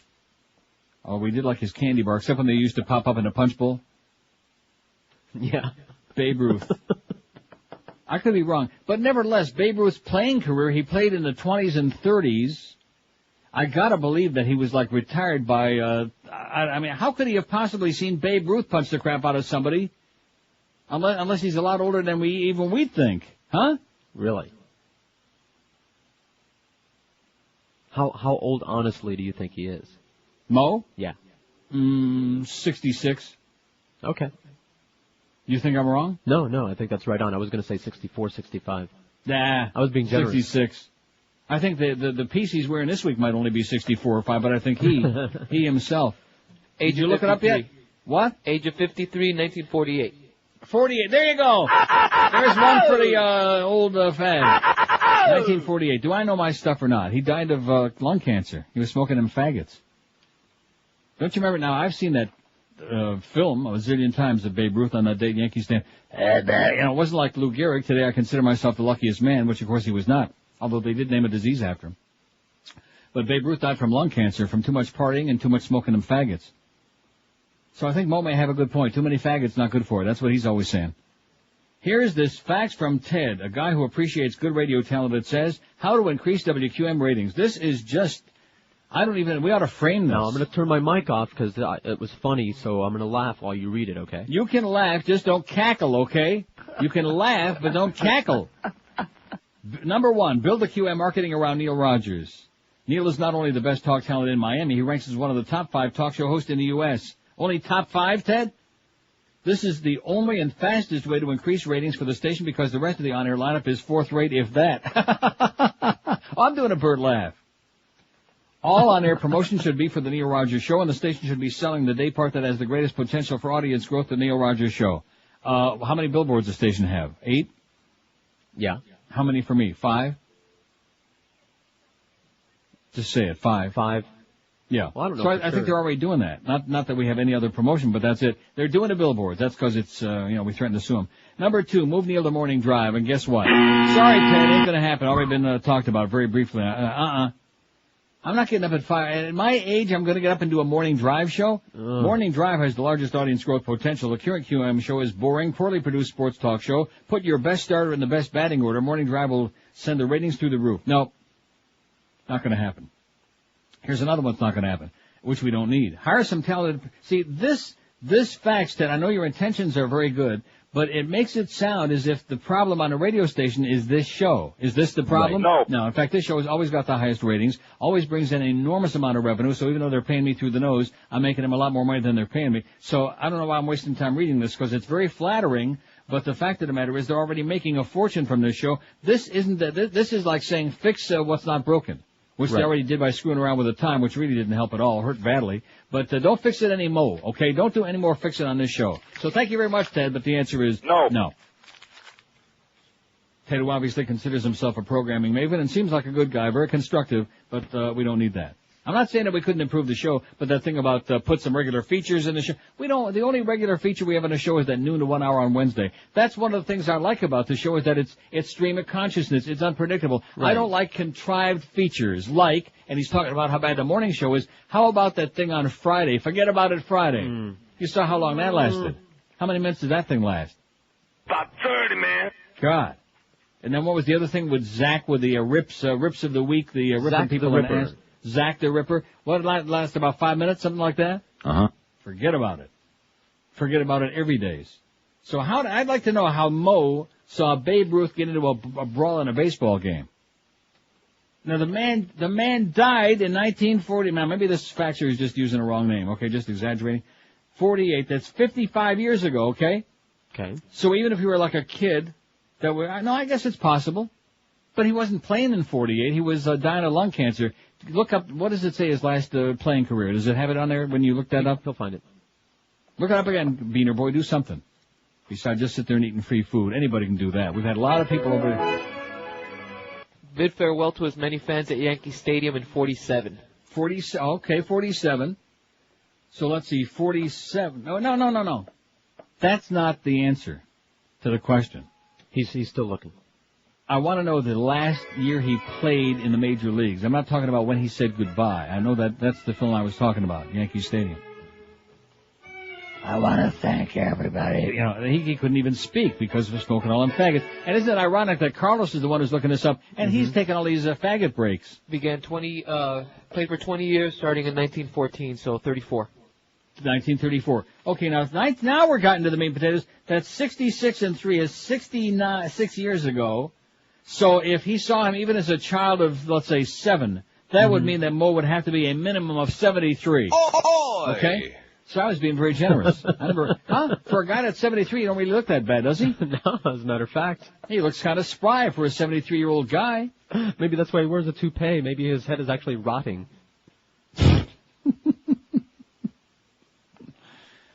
20 till 11 at 5:60. I'm going to say that word again, and this time I'm just not going to correct it. I'm just right on the verge of saying it again. Did they ever bring in Geldy's contract so we can tell everybody how much he's making? No. Huh? Hey, listen, I think he's doing pretty good for a kid with a squeaky voice like that. You know what I mean? Come on, Gildy, you're not getting Jug's job. He shoots, he scores. You know, leave that to Bill and Foster Hewitt, okay? They were great. You ain't no Bill or Foster Hewitt. You ain't even, you ain't no Rick Jenneret, I'll guarantee you that. You sure ain't no Joe Bowen, I'll tell you that right now. Gildy. He probably don't even have any idea who any of these people are, you know? He's just, I want to do the game. Come on, let me do the game. No, Gildy, can't do it. We like Jiggs McDonald a lot. Great Hall of Fame broadcaster. New York Islanders Stanley Cup winners 4 years in a row. We like Jiggs McDonald a lot. He's great. Even though he has no idea what's going on during the game, we still like him a lot. 19 till 11 at 560 WQAM on a wild Tuesday. At least it's wild on this end. I'm not taking too many calls because I'm just rambling. It's like pouring out of my body today. I don't know why. You know? Just pouring out. Anyway, if there have been things pouring on your mattress and it's like stained and nasty and rotten and had it, if it's worn out, when in doubt, pick up the phone and call my good friends at Dry Concepts. Over 1 million people, smart folks have bought a mattress right over the phone with one easy call to dial mattress, including yours truly. Just call them at 1-800-MATTRES and you'll find this to be one of the easiest ways of shopping you'll ever do in your life. And they carry the best mattresses in the world. That's why you don't have to worry about going and seeing it, because they carry only top quality names. Sealy, Serta, Simmons, King Coil, every size, every style under the sun. And whichever one you're looking for, it's in stock, ready for just about immediate delivery, too. Dial Mattress, like I've been telling you for years now, is ranked #1 in customer satisfaction, and they have more repeat and referral customers than anybody else in the business because they know how to treat you right and give you unbeatable deals. Everyday low prices that are unbeatable, and a delivery deal all the way around that you can't even come close to. And don't forget, when you buy your mattress from Dial Mattress, they set up the brand new one and take away the crappy, soiled, stained, nasty old bedding for free. They might put on surgical masks, but they'll do it anyway. Dial Mattress sets up the new and takes away the crappy old bedding for free. So make the call right now to Dial Mattress and ensure yourself a great night's sleep for months and years to come on a fine, outstanding name brand mattress. Call 1-800-MATTRES. That's 1-800-MATTRESS for our good paisans at Dial Mattress. Be sure and tell them that old fat boy told you to call. Live and local. This is 560. The radio's all yours now. QAM. I'm gonna bang you in the butt, honey. Okay. Hola. Hello. Hola, Tommy Motor residence. Oh, who is this, the maid? No, this is the wife, Talia. I'd like to speak to Tommy Matolia. Hello, Tommy Motor residence. Gucci. Charo? No, Talia. Talia. Let me talk to the devil. Please hold.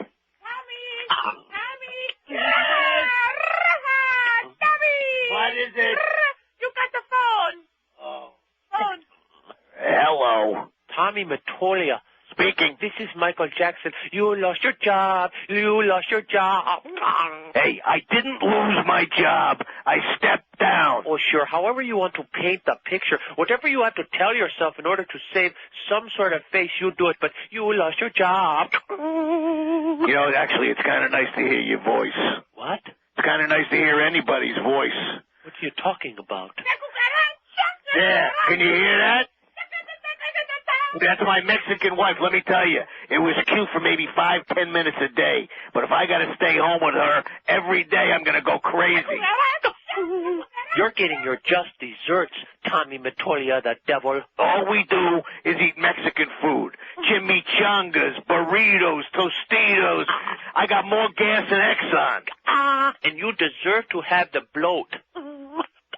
Listen, Michael, I'll resurface somewhere. I'll start another label. Sure you will, so you can destroy the career of other budding artists. Are we going to Chevy? Yes, honey, we're going to Chevy. Thank you very much, All right. Oh, jeez. If it's not Chevy's, it's Chi-Chi's. If it's not Chi-Chi's, it's what's that drive-in place? I don't know what you're talking about. I called to berate you. And all I'm getting is dribble and chimichanga.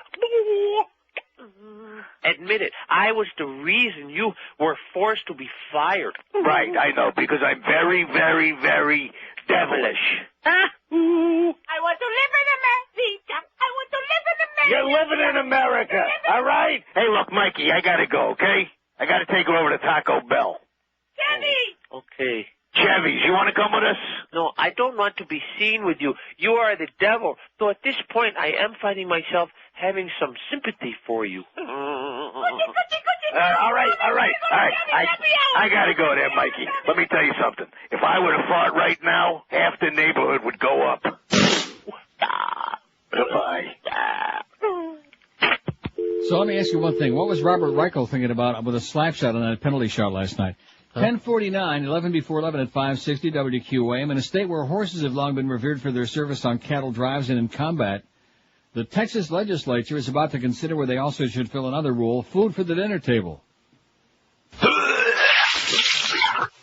You've heard that expression, beating a dead horse? Yeah. How about eating?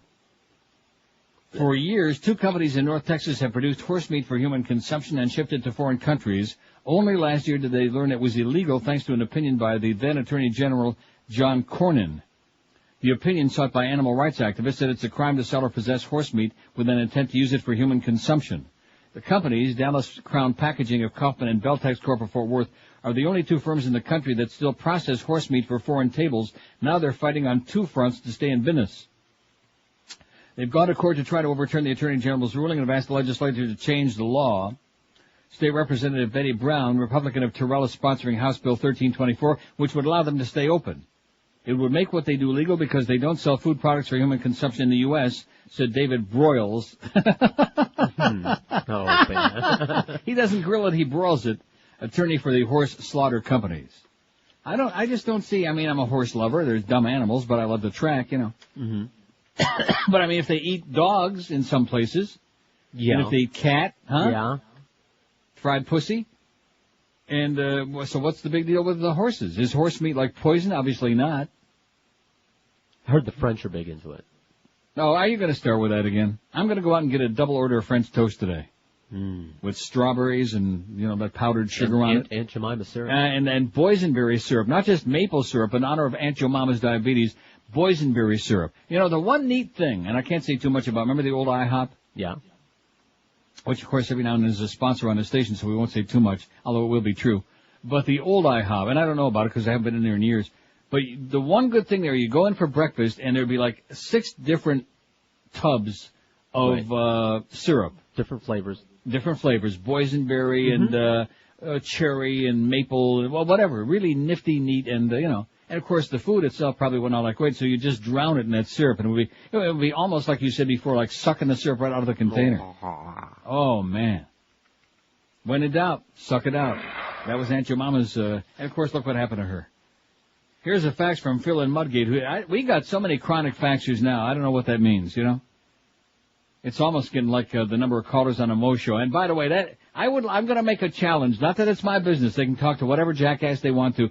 I want to challenge them to go through one show tomorrow on a Mo show. And, of course, I only hear a small part of it without Juan calling in from Little Havana. Wouldn't that be great? I bet you Robert would be happy about that. Robert that was eating at the Rascal House with the Beast. By the way, Carlos, did the Beast ever call in and deny that? Yes, he did. What did he say? Oh, did he call in to deny that specific incident? No, but he called in today to ask if you were being serious, that he hasn't been eating a lot. He ate with Robert Grieper at the Rascal House. He was pigging out at the Hurricane baseball game. Hey, guess what, Beast? You're out. I already told Troy Stratford, cut him off. No, because he's embarrassing us. It's a fine sponsor of ours. There are a lot of people doing really great on it. We've helped him lose 62 pounds, and by now he should have lost over 100. And I'm the last one to ever point the finger and say, well, you're cheating, because I know all about dieting, and nobody's tried harder than I have. Well, more times than I have, anyway. So I know that you occasionally cheat. You have maybe a tub of Nestle's turtle ice cream, whatever, just to tide you over until the next sugar fit. But, to be going out in public like that and eating at the Rascal House with a bunch of old yentas? Oh, what is wrong with you, man? Are you some kind of a moron? Yes. I think the Momeister had you pegged right, man. You're a legend in your own mind, the Beast. And I heard some of those clips from does he actually do UM baseball play-by-play? They share. Oh, no, you have to be joking me. No. Because I heard the clip that Grieper was playing over and over this morning. That made Zagaki's work on the football sound sensational by comparison. Oh, my! Oh, my! And Zagaki's screaming and puking on the football was some of the most embarrassing stuff in the history of the human race. You can't complain about his broadcasting because, generally speaking, on those games he doesn't do any. Oh, sorry, Hank. I don't want to pick on Hank's buddy. Because I like Joe personally, but his work on the air, it's an abortion. If the right-wingers ever get a hold of that and find out what he's doing on the air, they'll probably put him in a hoosgow. It's an abortion. No matter which semester you pick it in. Oh, Oh, my! Oh, my! Screaming and puking and yelling out of control and like an overgrown child. But I'll say it again. He sounds like Mel Allen compared to the Beast. Okay? Does that give you any idea what I'm talking about? Even you. No. You don't know Mel Allen? No. Come on.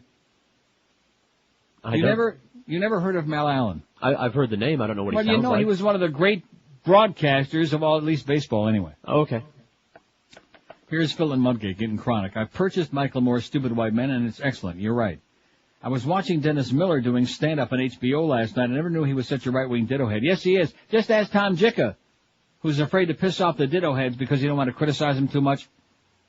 Says, hey, Dennis, you're marginally funny at best and your politics suck. Right on, Phil. Absolutely correct, sir. So the Beast, you're out. You're off of the food, okay? It's like wasting it, you know? It would be like giving it back to Fat Boy. You're not getting it either, Fat Boy. Don't even think about calling in. Did he call in? Not yet, but any second now he will. No chance. No. The answer is no. You got it, Fat Boy? No. You're not getting nothing. I mean, if the audience could just see him, if they could just see this guy on his walker, barely able to survive, barely able to breathe, every breath could be the last one, red in the puss. And all you have to do is mention any kind of food. Nobody wants to hear about it anymore, right? Tired of hearing about it? Yes. Me too. Talk about eating a dead horse. In fact, I wouldn't surprise me. Do we have a number to get that horse meat? There's lunch for Fat Boy and the Beast. There you go. A match made in heaven. So Fat Boy just called Carlos. I beg your pardon? You are joking. Just called. And said what? But why?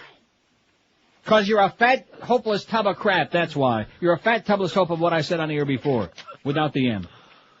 That's right.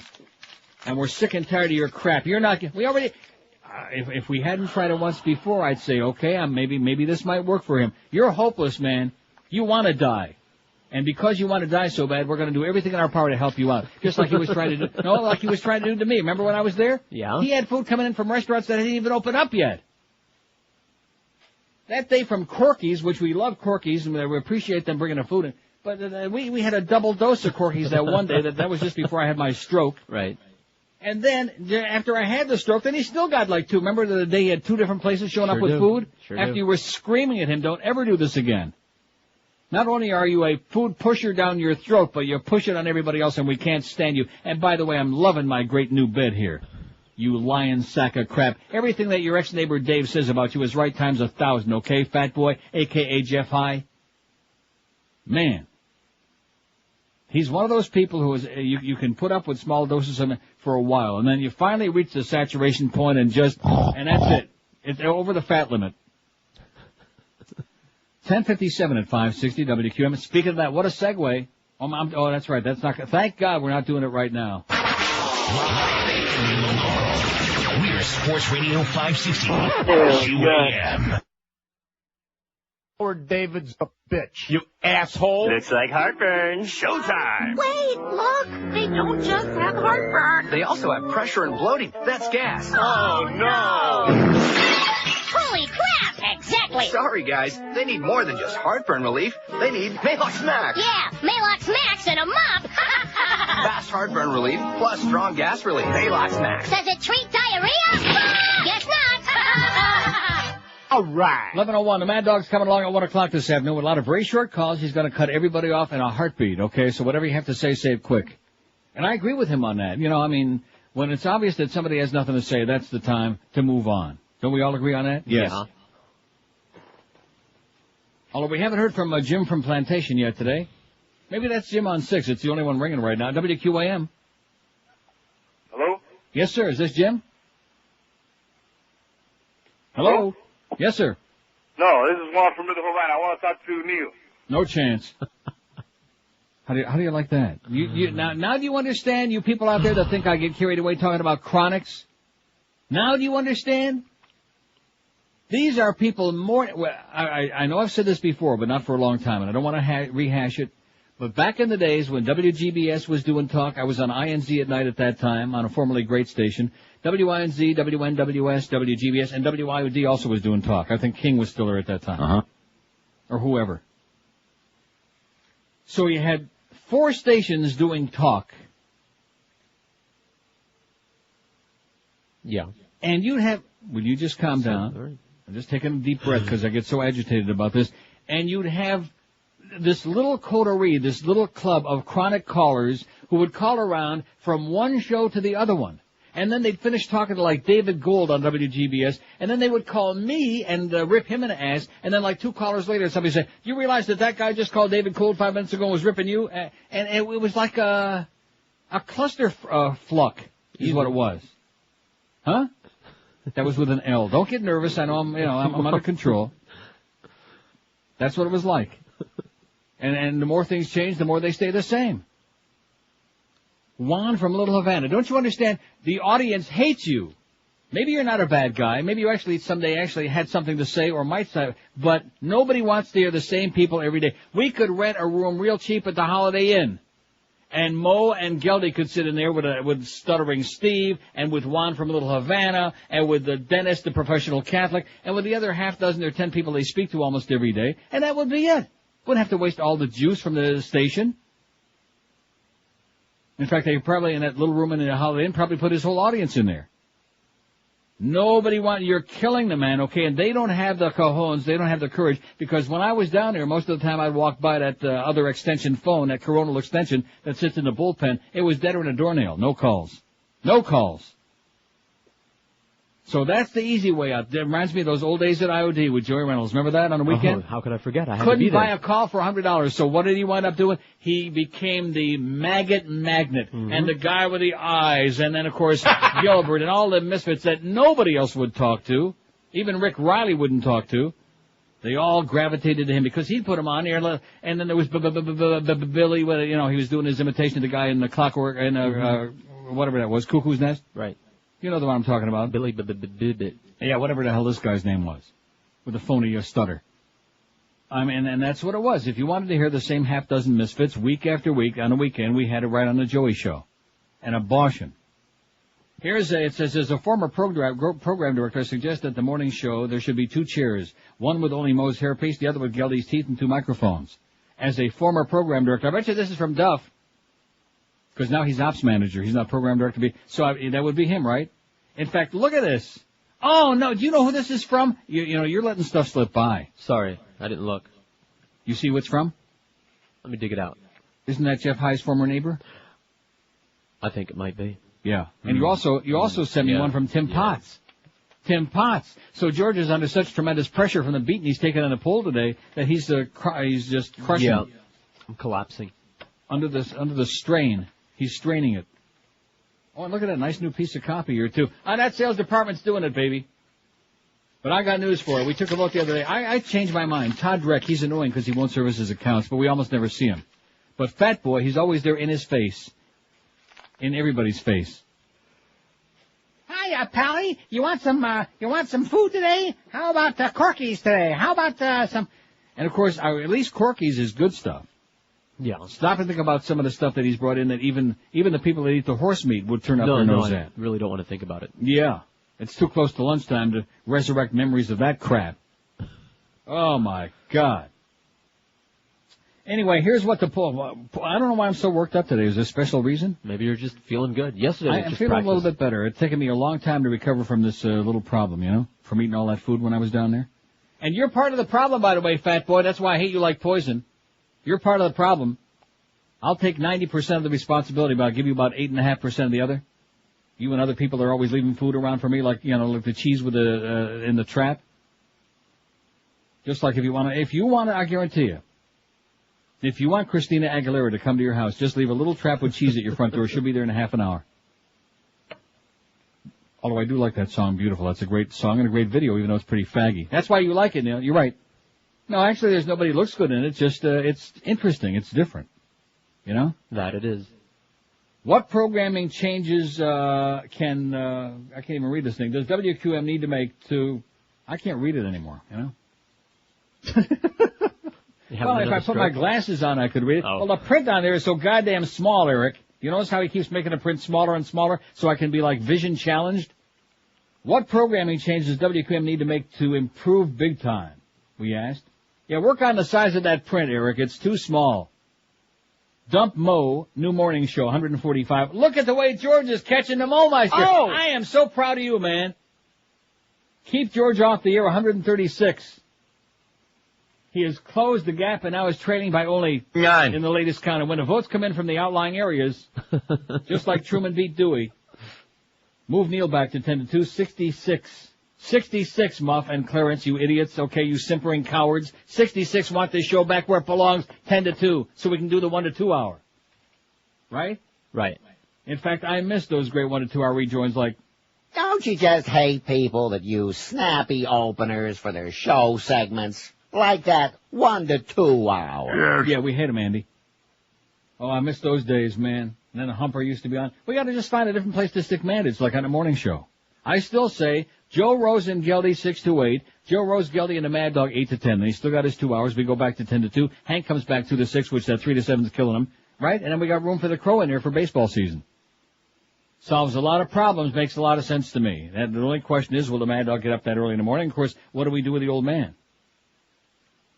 Maybe he can see Babe Ruth again. Dump Mo, new morning show, 147. Keep George off the air, 137. Move Neil back to 10 to 2, 67. No more Marlins games, 44. A very, very strong, bad showing for the Marlins, considering it was a late edition. Bring back the Crow, 24. You know, even with that cashmere bouquet aroma and all of his goofy sayings. That's where you see some arm problems. We still love the Crow. He's a good guy. Got a huge ego and really wants to be manager of the team. Don't change a thing, it's fine, 17. That's down to 3.5%. You realize that that's almost statistically insignificant? Yeah. Don't change a thing, it's fine. And you know that of those 17 votes, let's see, Greg voted one of those, Barry Jackass a couple of times. Who else? The sales staff. Mo, nobody in the sales staff, they can't stand it. Neil should retire, let George step in, 11. Now we're talking. Lots more Joe Zagacki, 11. Dump the Humper, 10. And dump the Mad Dog, only 6. As the Mad Dog continues to be hysterically popular. That's why, going back to Ted's facts before, the Mad Dog should be on that morning show, because we need to goose up the morning show and put this one back where it belongs. That's the cat's meow. Dissident leader says Saddam's alive. Saddam Hussein is alive and on the move inside Iraq, an Iraqi opposition leader said. Ahmed Chalabi, an Iraqi, I like saying that, Ahmed Chalabi, an Iraqi National Congress leader now in Baghdad, told the BBC his group is tracking the deposed Iraqi leader and at least one of his sons. We are aware of his movements between 12 and 24 hours after he's been there, Chalabi told the BBC. In fact, why don't we turn on the BBC just for a second or two here to see what they're saying about it. The whole of the United Nations in Iraq in this post-conflict era, and talking about a return or a possible return of weapons inspectors is an opening gambit, if you like, in that direction, a start, a way of thinking about getting the foot back in the door. Okay. They're so boring, you know. Saddam's whereabouts and condition have been in question since the war began with an airstrike on a bunker where he was thought to be sleeping. What is that supposed to be? Is that on a bunker or bunk bed? Well, look at it. It says B-U-N-K-E-D. I'm sure it's bunker, but it looks like a bunk bed where he was thought to be sleeping. Another attempt was made to come April 7th, but failed. We just can't seem to get the big guy. We got the ace of spades, and we got the 6 of clubs, and the 8 of diamonds, and the queen of hearts, and all this other crap. I mean, we're reducing it to a bunch of playing cards. People are dying. People have been butchered. They still don't have the electric back on in huge parts of the city. They're still like schlepping desperately to try to get a little water. You can only imagine what it smells like there.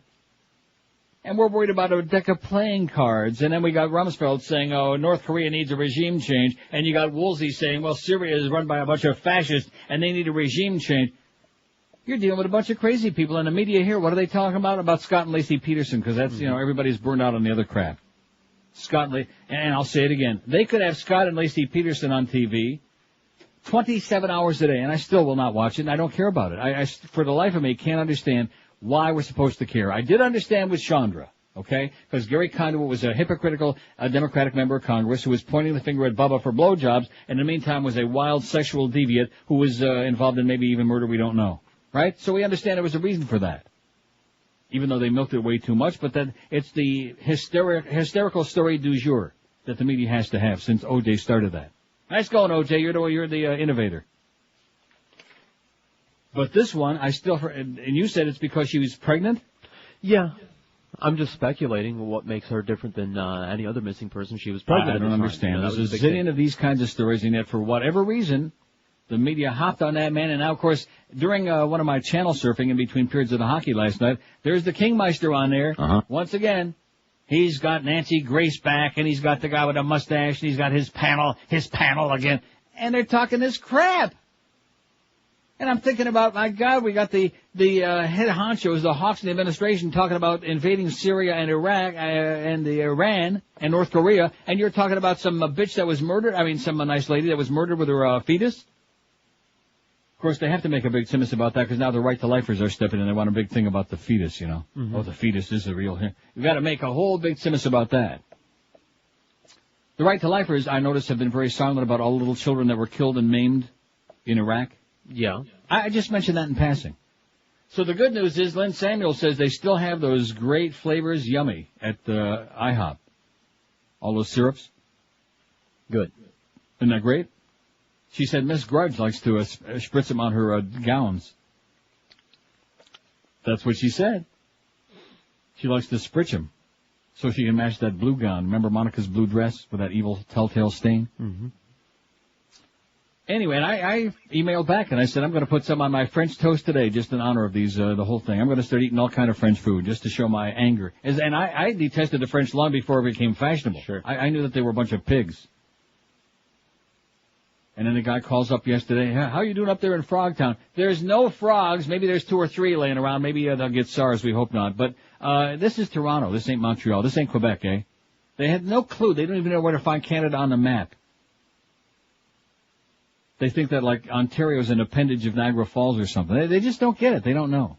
I mean, you know, people have been around like you guys. Another story. Like Carlos. Boy, if they saw Carlos at the border, do you think there's any chance they'd let him across? No. No chance. Don't even waste your time. 11:14 at 560 QM. Now, speaking of balance for life, I'm not mentioning any names, okay? Just you people out there, take care of yourselves. If you're fat, if you've tried all the other fad diets, if you just have been a failure, like so many of the rest of us, don't give up. You owe it to yourself to at least try balance for life. It's a piece of cake without the cake, without all the carbs and the calories. They figure it all out for you, based on the zone diet, which is very complicated, but like I said, they do the figuring. All you have to do is pick between 2 choices for each meal every day that you're on the program. They send you a little menu each week. You pick what you want for 5 meals every day, 3 gourmet meals and 2 delicious snacks, and they deliver the food right to your door, to your house, to your work, wherever you are, in your little black... You're a bastard. Welcome back to the highly rated and Mo Howard and David show. Quoting for my extravagation. Okay, stupid, where were we? We were doing this. Oh, you were doing that to me. Oh, yeah. Sorry, Mo. That's better. Oh, Ron Day. Chris. Hey, I didn't say you could say that yet. Okay. Oh, Ron Day. Now you. Chris Carter. Oh, Ron Day Gatsby. That's it. Not on my watch, you punk. Okay. Oh, Ron Day. Hey, ease up, will you? Ow. What's with the kung fu grip? Sorry, Mo. We got one of our 3 very important callers on the line here. WQAM, what do you want? Yeah, Mo. Come on, spit it out. What's your type? I can't understand a goddamn thing you're saying. What are you doing? I'm playing with Larry Coker, ballhead doll. Oh, that's quite understandable. Why, I sometimes... Help me out. Huh? Help me out. Go ahead, Guilty. You got me going now. Almost there. Say Orande. Orande. Faster. Orande. Help me, Orande. Yeah. Oh, Lindo Marais. Uh-oh. Look at that. I got it all over my wig. 11:20 at 560 WQM. Happy Tuesday to you, whether you like it or not. Now, is Pesach, how many days does Passover run? You're asking me? Well, you're supposed to know these things. We got that Jew calendar in the other room somewhere. Isn't it like old-fashioned Christmas? There's 12 days of Pesach. No, that's Hanukkah you're thinking about. Hanukkah. I don't know. I think it's over. WQAM. Hey, Neil. Yes, sir. You know something? Before you start talking about the Petersons, you ought to check yourself. You leftist liberal. You're so boring, man. You're so terminally boring.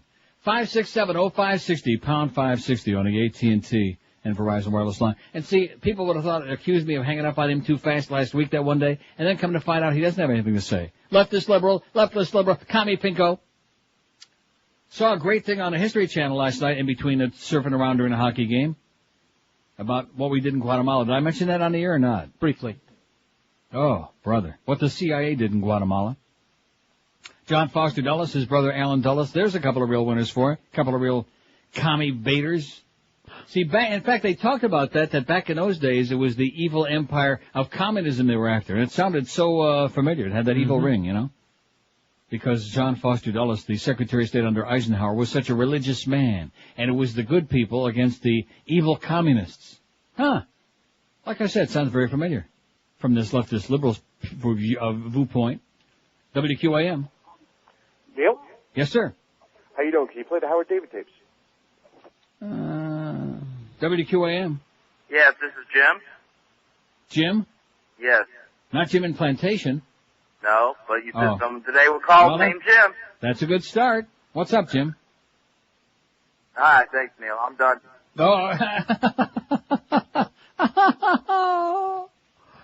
Oh, he wouldn't even tell us his take on anything. It was just a guy named Jim. Well, that's, like I said, a good start. It's not Jim Lentz from Plantation who wrote that very, very famous letter in the Herald Sports section on Sunday, but at least it's another Jim, okay?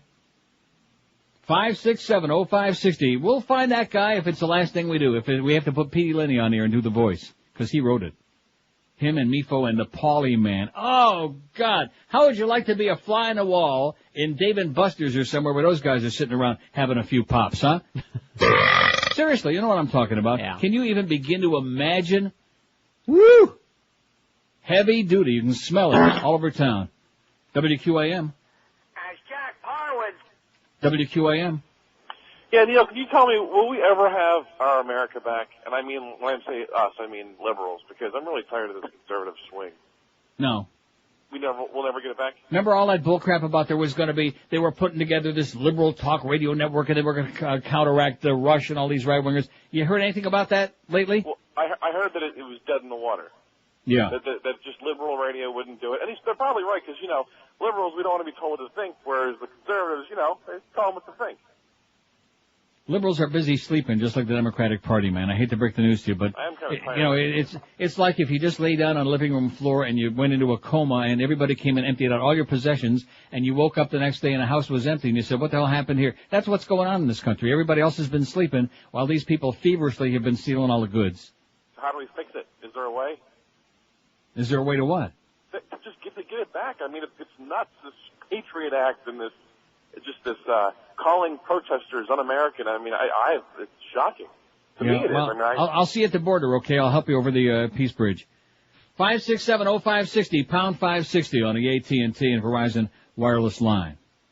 Of course, you could always say, well, we could make sure next year in 2004 election that we beat the Bushmeister.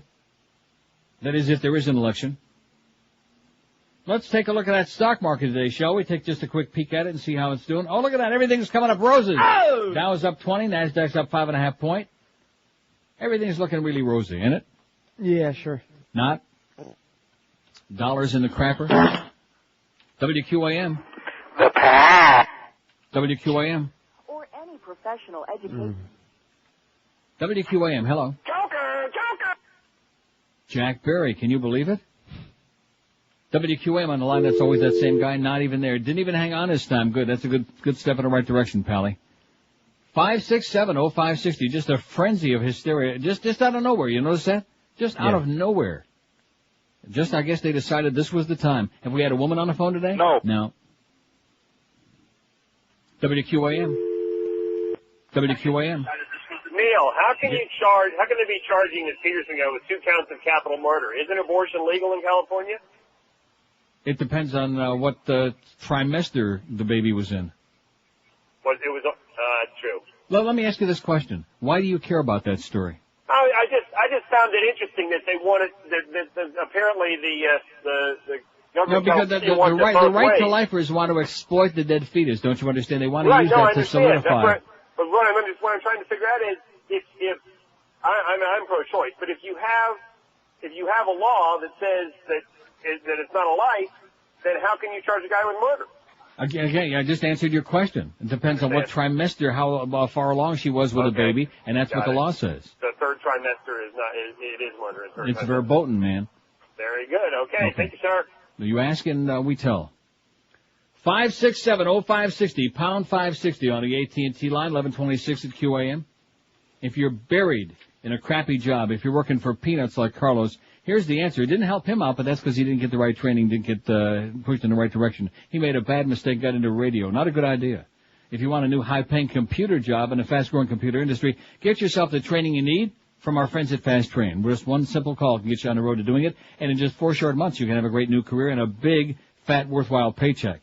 Call 1-866-FAST-TRAIN. You'll be making enough to get yourself out of that underpass and over the underpass.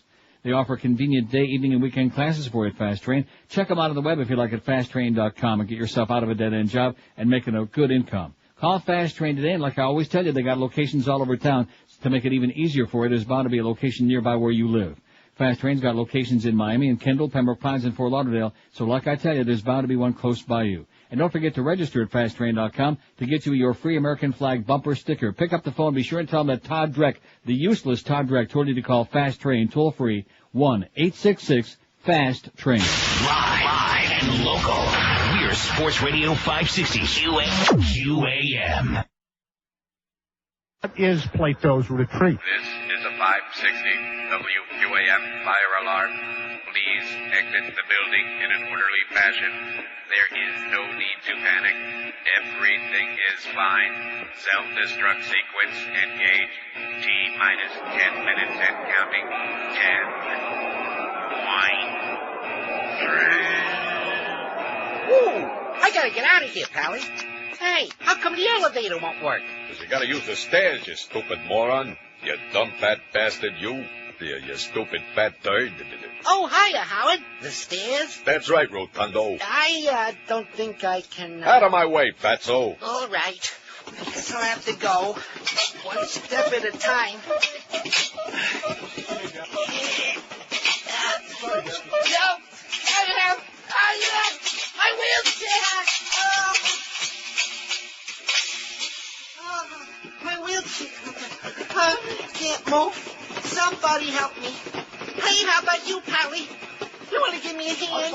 Give me a hand, please. It's on fire. I'm going to die. Help me. You mind give me a hand, Pally? Come on. I'm not sure. Is there a forklift around?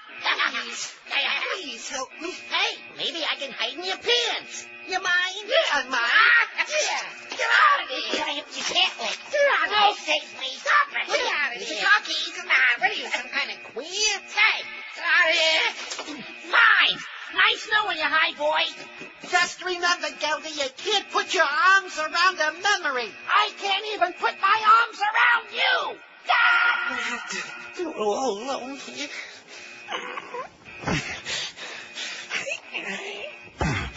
I feel like Linus Fortnite in the Poseidon Adventure. At least he got to look up Stella Stevens' skirt. She had a nice ass in her day. Bet she gave one hell of a lap dance. There. You made it. All the way down the stairs. May I have your attention, please? Huh? This was a false alarm. Had this been a real fire, we would have been serving High Boy at the next Dolphin tailgate party. Everyone back to your orifice. Everyone back to your orifice.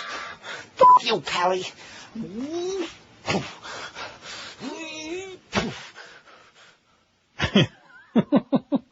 That's him. That's our very own fat boy. All you gotta do is mention the word food. I want it. I want it. You ain't getting it, okay?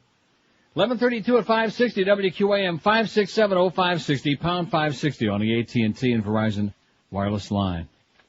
Remember that great salad he brought in from that place? And an interesting part of it is that a lot of these places he would discover would be out of business within 6 weeks. I know. Remember it like it was only yesterday. In fact, I think some is still coming out. WQAM? Yes, Jim Lentz, please. Do you realize how many boring people there are in South Florida? Yeah. I'm not just talking about off, but I mean just boring, terminal. It's not the ambiance, it's not the environment, it's not the climate, it's not the natural stuff, the beach, the sand. It's the people that make South Florida what it is. Boring. Crap. WQAM. Hello? Yes, sir. Neil. Yes? Neil. Allah. Has anyone said that yet? WQAM. Hello? Yes, sir. Yeah, is this Neil? Yes, it is. Neil, how you doing? Hello? I'm here. That's your bookie on the other line. Neil, let me ask you. I wanted to talk to you about the OJ reality show. Have you heard about that? Yeah, we talked about it yesterday. It's a disgrace. Would you believe that any money he makes, doesn't it have to go to the families? No. Really? No, that's why he moved to Florida, because they can't garnish his wages in Florida. Wow. They haven't gotten 1 cent. That's incredible. Uh-huh. That's incredible. Well, that's the story, man. Any scumbags that would put him on the air, what does that tell you about them? Incredible, man. Like I said, it is. Incredible. And you're done. 567-0560, pound 560 on the AT&T and Verizon wireless line. Mo, the morning show. Dump Mo, 163 votes. Keep George off the air, 145. I think he's opened up some space on you. Damn it. I'm not saying you're safe. What programming change does QAM need to make, what does it say? Need to make, oh, I can't even read this. What programming change does QM need to make to, oh, I see. It's poorly worded. That's my fault because I worded it. But I think the print needs to be a little bit smaller. To improve big time. Dump Mo, new morning show, 163. Keep George off the air, 145. Move Neil back to 10 to 288. No more Marlins games, 53. Oh! Get rid of that crap, okay? Bring back the Crow, 27. Don't change a thing, it's fine, 24. Up to an impressive 4.4%. A little better than it was. I mean, when it was down there in the threes, that's pretty lame. Neil should retire and let George step in. 14, 2.5%. I'm ready. What are you laughing about? Lots more Joe Zagacki, 13. Dump the Humper, 10. And dump the Mad Dog, 6. Now, where did that last one come from? What? Shorter commercial breaks on Mo Hank and Mad Dog show. Why is that on there? We had a shorter commercial breaks. That's I heard you when you said it. I read it off of facts. Did I say let's put it on the poll? Thought you had. My mistake. Oh my God! You know what? We got a battle going on between Beaner Boy and Eric. We have our own war going on. Puts everything else, makes it pale into insignificance. Call up Rumsfeld, see what we can do about it. Okay? Time to drop the bomb, like Mo did. Boy, you can't get anything past you. I was just reading the facts. Shorter commercial breaks, and I said, do they really have 15-minute breaks on those shows? Is what I said. Yeah. That's okay. Get it off of there, Eric. Don't pay any attention to what that little quisling tells you, okay? He's full of it. Now that he's on direct deposit, he thinks he's safe. WQAM. Hello? Yes, sir. Neil? Yes? Am I talking to Neil? Sounds like Neil to me. Oh, how you doing, Neil? Good morning. Hello? Good morning, sir. Speak to me. Don't yeah, keep let's saying just say hello. that George's wife is a cheap whore. Great. Another one of your people, by the way. Yeah. One of your crowd. 567-0560, pound 560 on the AT&T and Verizon wireless line. Can't imagine why that didn't get on the air, sir. Try it again. Not. WQAM. That line 9 guy, he ran out of patience. WQAM. Yeah, you the guy that blows people up on the... WQAM. I'm so wasted. WQAM. Booga! Okay, let's take a break. Huh? No, I'm not taking any more calls today. This is the crowd. Oh, you got to bring the calls back, Neil. You ruined it with those 7 months of bedtime stories. This is the worst, since 11 o'clock, the worst 37 minutes in the history of broadcasting, okay? No question. Beyond a shadow of a doubt. WQAM. Hi. Hi. This is Jim. Yeah. What happened to your voice, Jim? And I'm a woman, and I'm boring. Neil, I know you told me to call you back, but I sat here all day Friday waiting for just one person in the audience to call about the Boozeborns. About what? The Boozeborns. Oh, the Boozeborns. No, nobody called. Nobody I called. know. They just call and make guttural sounds. They don't want to talk to me. They don't want to say anything. They have nothing to say. They just want to call and make goofy sounds. I know. like the Boozeborns. What do you think they were really saying when they were like bleeping? I have to spell it out for you. Do you think they were? No, but I mean on the set. Do you think they were really? That's exactly what they were saying. Of course they were. They weren't like censoring themselves. They let the editors put that in there. People edit the tape. That must have been so funny. They must have had to tape it over and over. Well, and what over do you mean? That must have been funny. How about just doing the ordinary pageant show every day? Has got to be a panic. Well, you know what? How they keep a straight face for more than 5 seconds, especially with Charlie on there and this other crap going on. I know. Now it's like it's special. But you know what my favorite line was? And wait until you see today when Eve finally waddles into the club and what's her name there? Little what is her name? The daughter? Which one, Teresa? No, the daughter. Well, whatever her name is, she's singing and Chad is playing the Whitney. piano. Whitney, she's singing up a storm, and there's Julian is sitting there getting all emotional, and Rebecca wants to know what the hell he's getting all emotional about. And then Eve comes running at the end and says, "No!"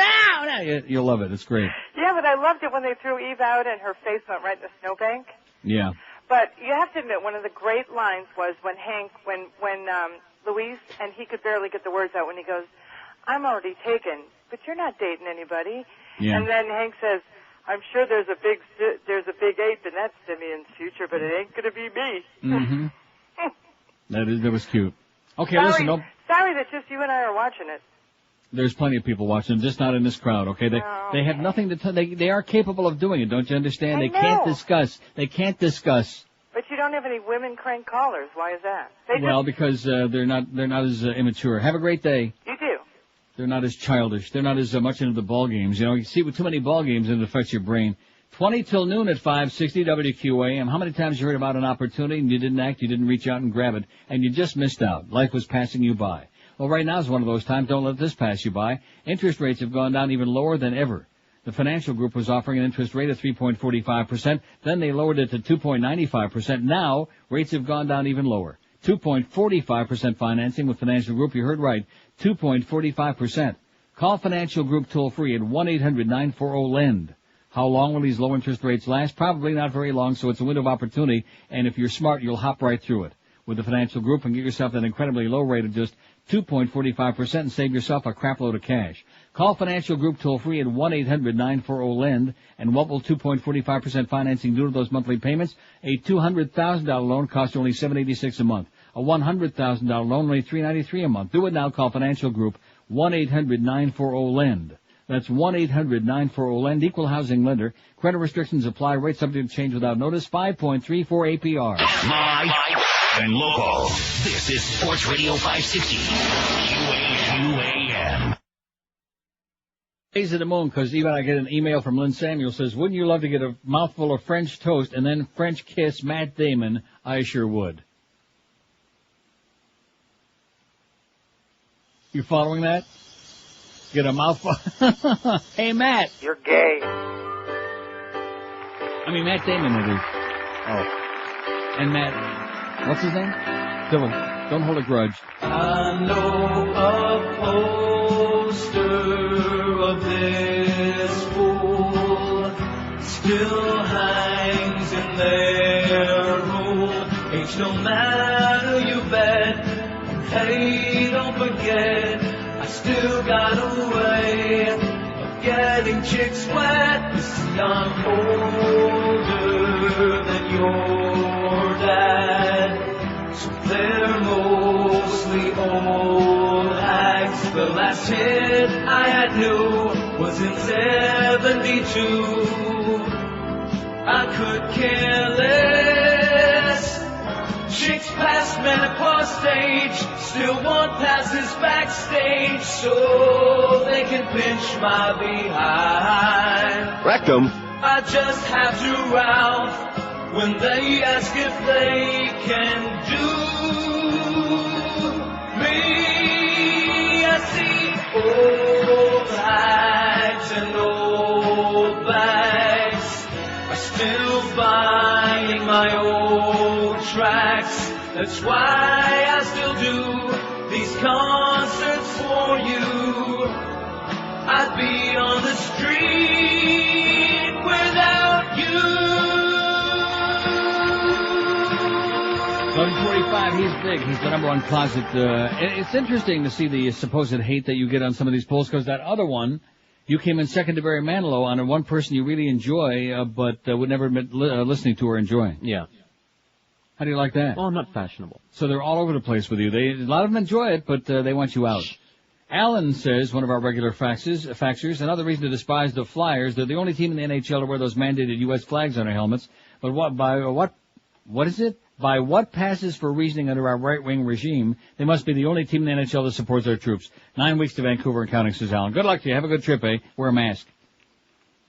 Henry says, there's a problem with your pool. I voted for shortening the commercial break so it doesn't show up on the totals. That's because we took it off of their air. Henry was never supposed to be on in the first place. It says, fire Carlos. Okay.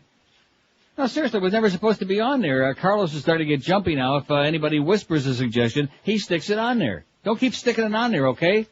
Can't help it. Like Too much sticking, man. Quit sticking it. God. Yeah, the Flyers suck, and their fans make me sick to my stomach, okay? And, a good chance they'll win tonight. It's in Philly, and Leafs, of course, both teams had to play just, about 800 periods so far, Jordan? Yes. Yeah. But we'll see. We'll see what the hell happens. I'm not only going to be rooting for my Leafs tonight as usual, but I mean even extra big time. I'll have to take about 20 extra blood pressure pills just out of spite for that asshole that called yesterday and the rest of the obnoxious Flyer fans, which you notice he never called back and said, well, nice game, eh? We'll see what happens tonight. Not even anything, not even a pretense of being a human being. Nasty, miserable, hostile, rude, crude. I think, something, I think New York gets a bad rap. I think New York, the sewage from New York City has gone downstream and wound up in Philly, is what I think. How do you like that? Okay. And then, of course, whatever sewage went beyond that, it came all the way down to South Florida. But have you noticed that? For example, in New England, there's a lot of really great people in Boston, but the people from New England and South Florida, which there are very few of, but they tend to be really crusty, hostile. They're not not all of them, but just most of them. Well, it's just like the New York thing you were talking about. And that's what I was going to get to. I mean, in a city of 10 million people, there's a lot of really great educated people in New York, but generally speaking, they're not the ones that came to South Florida. Right.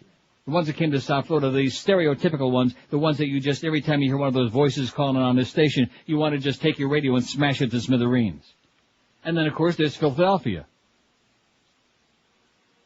Garbage from pillar to post. That's Philly, man, garbage. A sea of swill. 5670560. I guess they just ran a gamut today. They ran out of material 11 o'clock. Okay, they should have advised me ahead of time. I mean, even our lady caller with the passion stuff, which, quite frankly, the audience don't want to hear that. But even she starts out with it's Jim or whatever. Stop trying to be funny. You're not funny. Don't you understand it? No. You're not funny, most of you, okay? Just call and be civilized. Is that possible? No. Just have a conversation. Stop trying to shtick. Like Carlos there, he's trying to shtick it. And every one of them now, they want to do shtick. You know what I'm talking about? No, what are you talking about? I don't know. What programming changes does QM need to make to improve big time, we asked on NeilRogers.com. 579 votes. Dump Mo, get a new morning show, 175. Keep George off the air, 146. He's pulling away from you like you put it in reverse. Ah, damn it. Move Neil back to 10 to 2, 98. 17% want this show back 10 to 2, Muff. Has Muff or Clarence come in to tell us what day we're putting the show back at 10? No. Assholes. No more Marlin games, 57. Or that's right, it's payday week, Friday. Like I said, Ed Duff, an asshole. Clarence is okay. Bring back the Crow, 30. Don't change a thing, it's fine, 27. 4.6%. That's lame. Mm-hmm. Awful. Neil should retire and let George step in, 16. That's moving up. Lots more Joe Zagacki, 13. Dump the Hump. Dump the Humper, 11. And Dump the Mad Dog, only 6. They love that Mad Dog, you know? All right. God. In spite of his sports proclivities, in spite of the fact you don't let people ramble on for hours at a time on the phone. Oh, look at, here's a picture of somebody washing her hands on TV. Don't you think we need to have somebody show us how to wash our hands right? That's good. Over, under, over, under. No, you're talking about wiping now. We know how you, well, I don't want to go into it. Have you, see, now this is a little delicate, especially close to lunchtime. Yeah. But you know, there are various ways to figure out if you wiped thoroughly and properly. Correct. There is one I would not recommend. WQAM, hello. Yes, I want to speak to Neil, please. Yes, sir, speaking. Hi, how are you today, Neil? Tried it sitting here about an hour ago. It was not a good result. Yes, sir. You took that cold call, huh? What call was that? The call that I just made now. Yeah. Yes. By the way, Neil, and I'm not playing games with you because I know. Sounds like you are. Sounds like right from the beginning it would sound like you're playing games. No, I'm not. This is Jim Lentz, and I do live in Plantation Acres. No, it's not. This is not Jim Yes, it is. Okay. Yes, it is. Well, then why did you say you took that phone call then? What does that mean? Well, when I call, usually somebody else answers. No, we do screenless lately. It adds a lot more spice to the show. You know what I mean, Jim? We want to spice it up a little bit as opposed to some of the other boring shows. Well, I had a call from Mark, and he told me that you wanted me to call in. And From Mark? Who's Mark? A friend of mine, and I guess he listens to the show every day. In other words, you don't listen to the show every day, Jim? Not every day. Well, why not? Well, I have to work for a living. Now, you really wrote this letter to the editor that it's in the sports section on Sunday? Yes, I did. And you didn't get any help from Jeff DeForest or Pete Lenny or anybody or Paul the Pauly Man? Believe me, Pauly Man and Depot, I would not go to any help for anything. I don't have any respect for either one of those two. Well, what did you write here about the Pauly Man should be brought in on a morning show? Well, you listen to Mo, don't you? Yeah. This isn't Jim Lentz. No. Yes, it is. No, it's not. I'll talk to you off the air. I'll give you my home phone number, the whole 9 yards. This is Jim Lentz. Now, where did you come up with all these Depot-isms like fading like a cheap claimer at Gulfstream Park? Where did that come from? Well, I used to see Depot at Gulfstream, and I used to see him at Calder all the time, and we did talk. And if you have such little regard for him, then why do you think he ought to be on a Mandate show? Because I think it would be a nice fit in there in the morning. Mo brings nothing to the table. At least Depot does have a following. Now, is Paul Messle, is that the Pauly Man? Yes, it is. Then why would you, if you have no regard for him, why would you suggest he brought in as a third person to liven up the morning show and say that he's clever, glib, and very funny? I don't think this is Jim Lentz. Well, I'll tell you why I think that. Yeah. And that's because he works good with Depot. And I think he would be a nice First fit in of there. all, what do you mean he works good with Depot? He just got through saying that Depot should be on with Mandich. Mandich ain't on a morning show. No, Mandich is on the 1 to 3 show. No kidding. Yeah. But keep going, Jim. No, it's not. Yes, it is. It's one of our regular chronic callers. Okay, I'll tell you what, I'm going to put you on hold. Okay. There's Jim, and give, and in addition to which, what difference does it make if you give that? Let's see what number he's calling from, okay? I'll tell you what, we'll call you back, okay? Okay, that's fine. Okay. Take line 1 there, Carlos, and find out what number he's at and see if it matches the two numbers we got. Because how could anybody call and refute everything that he wrote in the letter? Right. What does that tell you about it? Okay, exactly what I said. Like that. Just like that. He has no regard for either one of them, but they both ought to be back on the air. And why should Pauly Man be on a morning show? Because he works well with Depot. But Depot should be on with Manda. This person, You talking to him, Carlos? He's talking to him. I'll tell you one thing, whoever this is, we sure made a big personality of him. That guy sounds like one of our chronics, doesn't he? Yeah. Well, they all sound, You're right, they're all starting to sound the same, especially this hour. But I think we may have hit the jackpot. Do you think so? No. He didn't even know what the hell was in the article.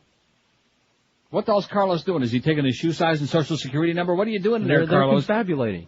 Well, we don't want you to confabulate, Beaner boy. We want you to find out if this is the real. Will the real Jim Lentz please stand up? No. Come on. That's what I'm trying to do. Well, and how you doing? Are you going to call him back? I called him back. I got phone number. And now he says he's calling from his office. Get out of here. He's calling from his orifice, okay? He's calling from his orifice. And what did they say when you called back? Well, I wasn't yet because that's what you said. You didn't want me to confabulate with him. Shall I confabulate? Dial the effing number. I'm not going to say the word. I'm going to dial the goddamn number. Like a Mickey see Nice what with happens when they answer. See who it is, okay? See what they say. Good. There we go. There's the on-hold music for you. You talk about a mess. This kid can make everything into the biggest goddamn production. We don't want you to confabulate. Just call back and get the guy back on the air, okay, Carlos? What did I tell you about him? He thinks that now that he's on the direct deposit, he's got it made in the shade. He's in for the duration. And why is he calling him on line 9 anyway? Why not? I don't know. Are they ever going to fix... Huh? Which other line shall I call on? Have you dialed the number yet? Would you like to get us some assistance for you to come in there and dial the frickin' 7 digits, okay? Maybe I'll take a plane and I'll come back up there, or whatever the hell it is, and I'll dial the goddamn number. No, How's you that? stay up there. You're SARS infested. Oh, God, I'm sorry that I am going through this experience, I'll tell you that. Real SARSy. How long can this take? Talk about a project, man. Ringing. Well, if he's in some kind of an orifice, how the hell could it not nobody pick up, huh? He's talking to something. Yeah, okay, here we go. He's talking to somebody. There's a voice on the other end of the line. His lips, I see his lips moving. He's writing. Yeah. Like something's happening. Yeah. Okay. Yeah. Right, he's hanging up. Wait. Put him on hold. All right. Okay, what happened? He picked up marketing Jim Lentz, but, I mean, I could do that. Yeah. Now, why did you make this call? Who is this? Hello? Hello? Who is this? Who is this really is? This is Jim Lentz. No, it's not. Yes, it is, Neil. Okay, let me ask you this. What did you say in the article about Hank Goldberg? What did you say about him? Oh, about him being boring? Yeah. Well, I like Hank. That's the thing, but he can be very boring. Mm-hmm. And I'm just... And let me ask you this. What makes you think, if this is really which I doubt, but what makes you think that you know anything about talk radio or about radio in general? Are you like a radio person? No, but I've listened for the last 25 years, and I like to think that I have an idea. So in other words, you're a chronic radio groupie is what it is. You're not in the radio business and you don't really know anything about it. You're just a chronic listener. Well, I'm a listener. I'm not chronic. I listen probably an hour and a half to 2 hours a day. Mm-hmm. If that's chronic, I don't know. But and I listen to a ball game once. Oh, okay. Well, I think that cinches it. Okay, well, Jim, thanks very much for making a call. Okay, you're welcome. See ya. That wasn't him. 11:57 at 560 WQAM. For years, I've been telling you about a really fine product. I'm taking it myself. It's called Oleomed. Oleomed soft gels contain the finest olive oil that money can buy. Not just your ordinary pedestrian olive oil. It is super concentrated, loaded with all kinds of good stuff for your health benefits. Oleomed every day can help reduce your risk of heart disease and high cholesterol. Plus, now there are 14 different Oleomed formulas for you to choose from, each one combining pharmaceutical-grade olive oil with vitamins, minerals, herbals to support specific health needs, from your bones to your blood pressure to your immune system. Just pick out the formulas that are right for you. And now, 3 new Oleomed formulas, one to help you sleep, one to help you control your weight, and CoQ10. You'll find Oleomed all over town because more and more people are discovering what a great product it is. Pick some up today at Publix, Eckerd's, Walgreens, Whole Food Markets, Navarro's, or Sedano's, or order it online if you like at OleomedAmerica.com. If you want more information, call toll-free 1-866-OLEOMED. That's 1-866-653-6633. For better health, start popping some Oleomed in your puss right away. Live and local. This is Sports Radio 560. QAM. This is Dick Cheney. I like to relax by having Mary Magdalene massage my balls while listening to the Neil Rogers 12 to 1 hour. Donna, sha-la-la-la, Donna, sha-la-la. We're big sub-men in the Macho NFL.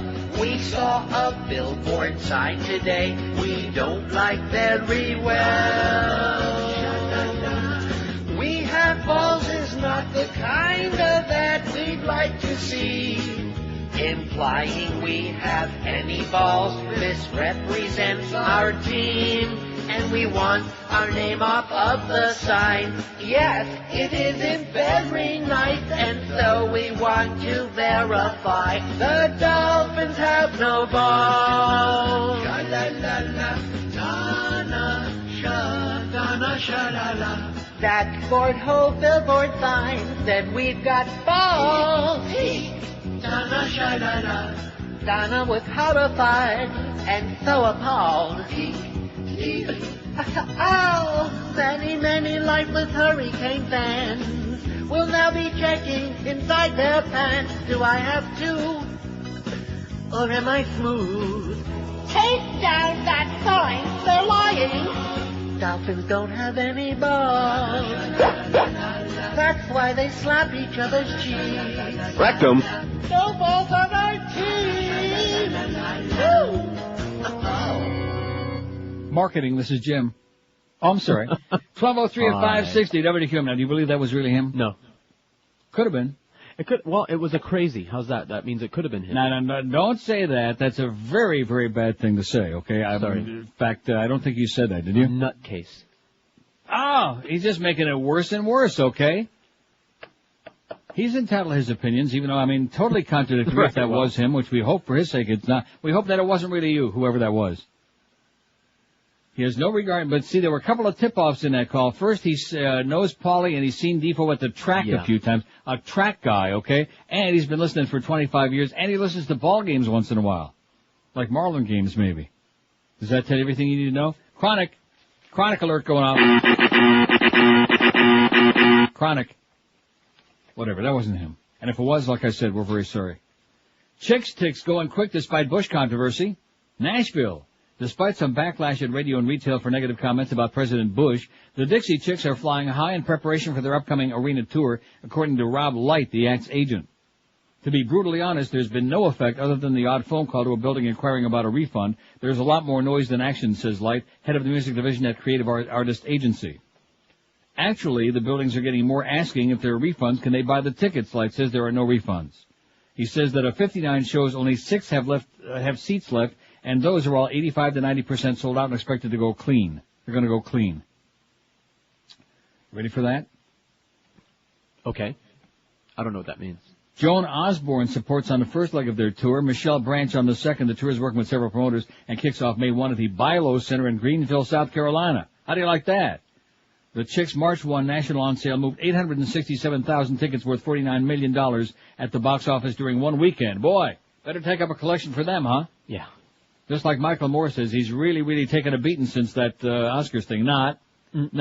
Sales of his book has skyrocketed, back to number 1 on the New York Times bestseller list. Here's a fact. This is cute. From a Chronic handwriting. You notice how I think that there are like 5 faxers and 3 phone callers. And they're all the same. And 2 of the callers are 2 of the 5 faxers. Right.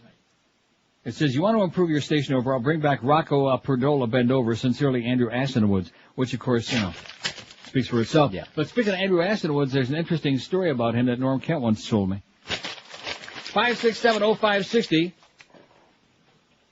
Pound 560 on the, I beg your pardon? Nothing. Pound 560 on the AT&T and Verizon wireless line. WQAM.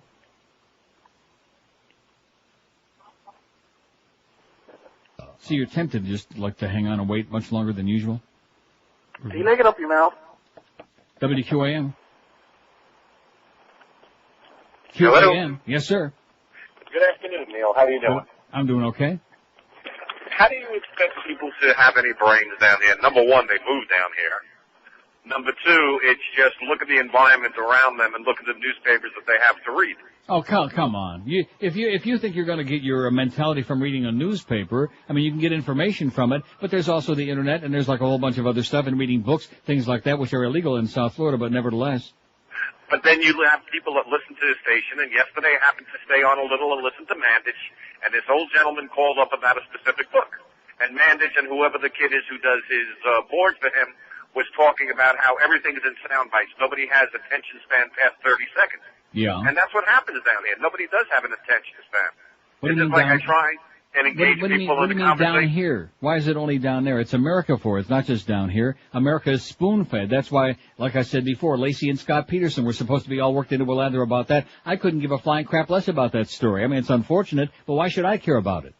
But they got to keep up the smoke and mirrors so that people don't think. If you take a look around you, what's being cut, like you said, is the dumbing down of America. Mm-hmm. They're cutting back everything in other states.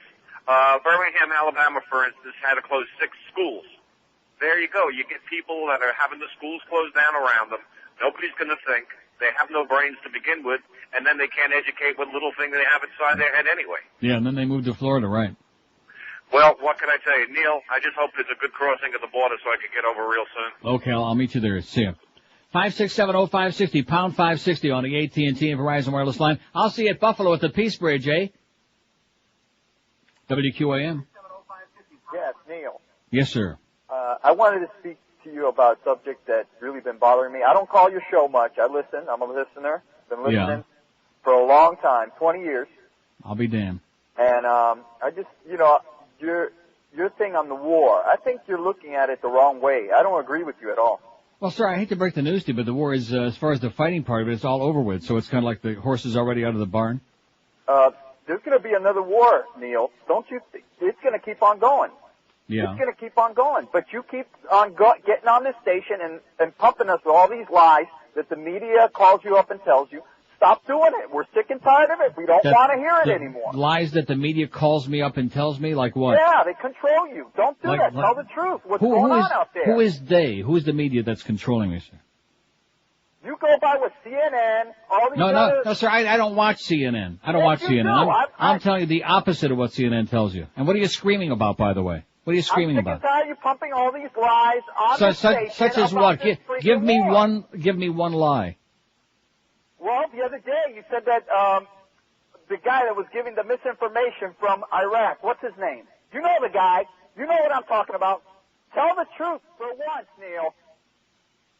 Crazy. Oh.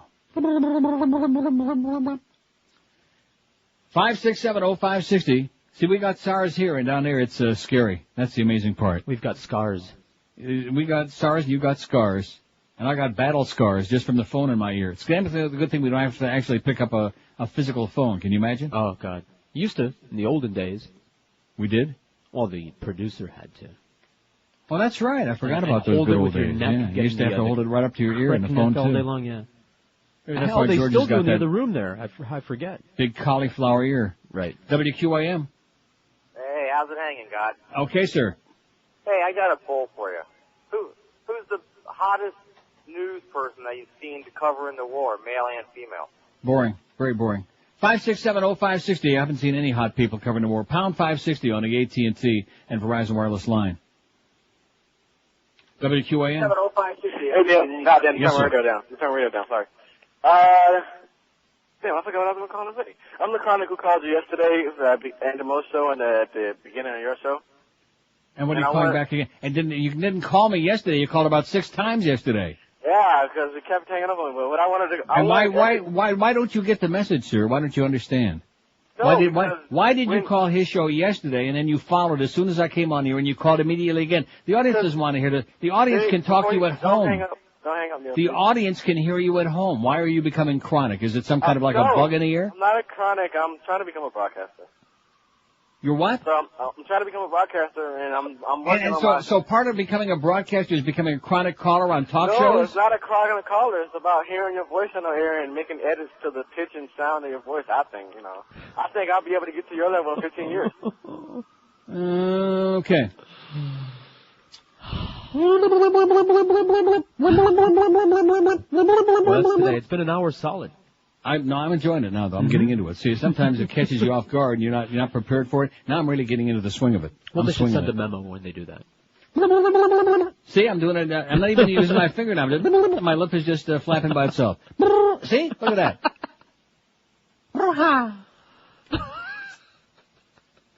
11 past noon. I'll put that Tommy Mottola bitch right out of business. That Talia. Hey, Talia. I don't do it as good as Beaner Boy. I'm sorry. Yeah, he does it better. Oh. Hey, all you homeowners out there, there's nothing worse, especially on a hot day, which is almost every day in South Florida, going out in the backyard for a nice dip in the pool as well, and you look in it and you say, oh, forget about that. I wouldn't even put a dead piece in there because it's stained, it's dirty, maybe it's cracking in the pool as well. Well, just make up your mind that you're not going to have any ugly pool and call our good friends at Atlantic Marside. These aren't just a couple of schleppers who drive around in a beat-up old pickup truck with a big net in the back and claim to be pool guys. This is a real construction company. They use full-time employees, not subcontractors. Atlantic Marside specializes in the most beautiful innovation at the pool business in years, Diamond Bright. Atlantic Marside's been pouring it on for 12 long, amazing years. They're licensed and insured professionals who even train other companies all over the world how to do diamond brighting right. And they'll give you the same price they give to the contractors. They service Broward, Palm Beach, and North Miami, too. So call Atlantic Marside. They're the biggest installers of diamond bright anywhere in town. They'll come right to you with no obligation, give you a free estimate. And don't forget, they also do a super job of pool and deck renovations, custom lighting, pool heating, exotic water features, too. For the very best, Atlantic Marside, toll-free, 1-800-558-8883. That's 1-800-558-8883. Diamond Bright. Do it right because Diamond Bright be a pool's best friend. Live and local. This is 560. The radio's all yours now. QAM. As dirt. And now here's Timmy Dean, founder of Timmy Dean Pork Sausage, with a few words about new Timmy Dean bagel sandwiches. Hello, I'm Timmy Dean. You know, if someone had told me 25 years ago that I'd be making bagels, I'd have said, huh? That's Jew food, isn't it? But times have changed, and I guess I've got to change with them. But I don't have to like it. You people want your bagels, I'll give you your bagels. With a big old greasy slab of Timmy Dean pork sausage on it. New Timmy Dean non-kosher bagel sandwiches. If you're Jewish, you can buy them. You just can't eat them. New Timmy Dean bagel sandwiches. There's a little bit of bigot in every bite. I'll tell you can't beat that Timmy Dean's pork. It's 12:17 at 560 WQAM. 632 votes on a poll already, Beaner Boy. He's always keeping track of that. He wants to be impressed, see if we can, break all these records and everything. And then he'll take credit. See, it's those extra ones I put on the poll. That's what put it over the top. Sure. Don't be putting no extra choices on the poll, mister. I'll tell you that right now. What programming changes does WQAM need to make to improve big time? Not just some little, like a major adjustment. Dump Mo, new morning show, 192. They have pulled away from you like you're not even small potatoes. Just wait till I get home. Keep Georgia off the air, 151. There's no way you can catch that. A 41 vote, that's my prediction, no chance. Move Neil back to 10 to 2, 108. No more Marlins games, 69. Oh, there's something so symbolic in that. Bring back the Crow, 30. See how many votes the Crow's got? About 30, man. Don't change a thing, it's fine. 4.5%, 29 vote. 4.5%. Lame. I mean, really embarrassing. Neil should retire, let George step in, 18. Lots more Joe Zagacki, 17. Dump the humper, 12, and dump the Mad Dog, only 6. Mad Dog, he the man. Can't touch him with a stick. Here's a fax from Jerry in Bonita Springs, who says, the problem at QAM, I didn't realize we had one, Jerry. The problem at QAM is they want to pass it off as a sports station, even though you're on at midday and Joe and Mark do overnights. And Jerry, you are absolutely correct, sir. Right. I hear this all sports radio crap one more time. I'm going to puke right on Greg Reed's nice Brooks Brothers suit. How do you like that? I'm going to mung. I'm going to do a Linda Blair all over his puss, all over his bad haircut. All sports, or whatever the hell they call it. Sport.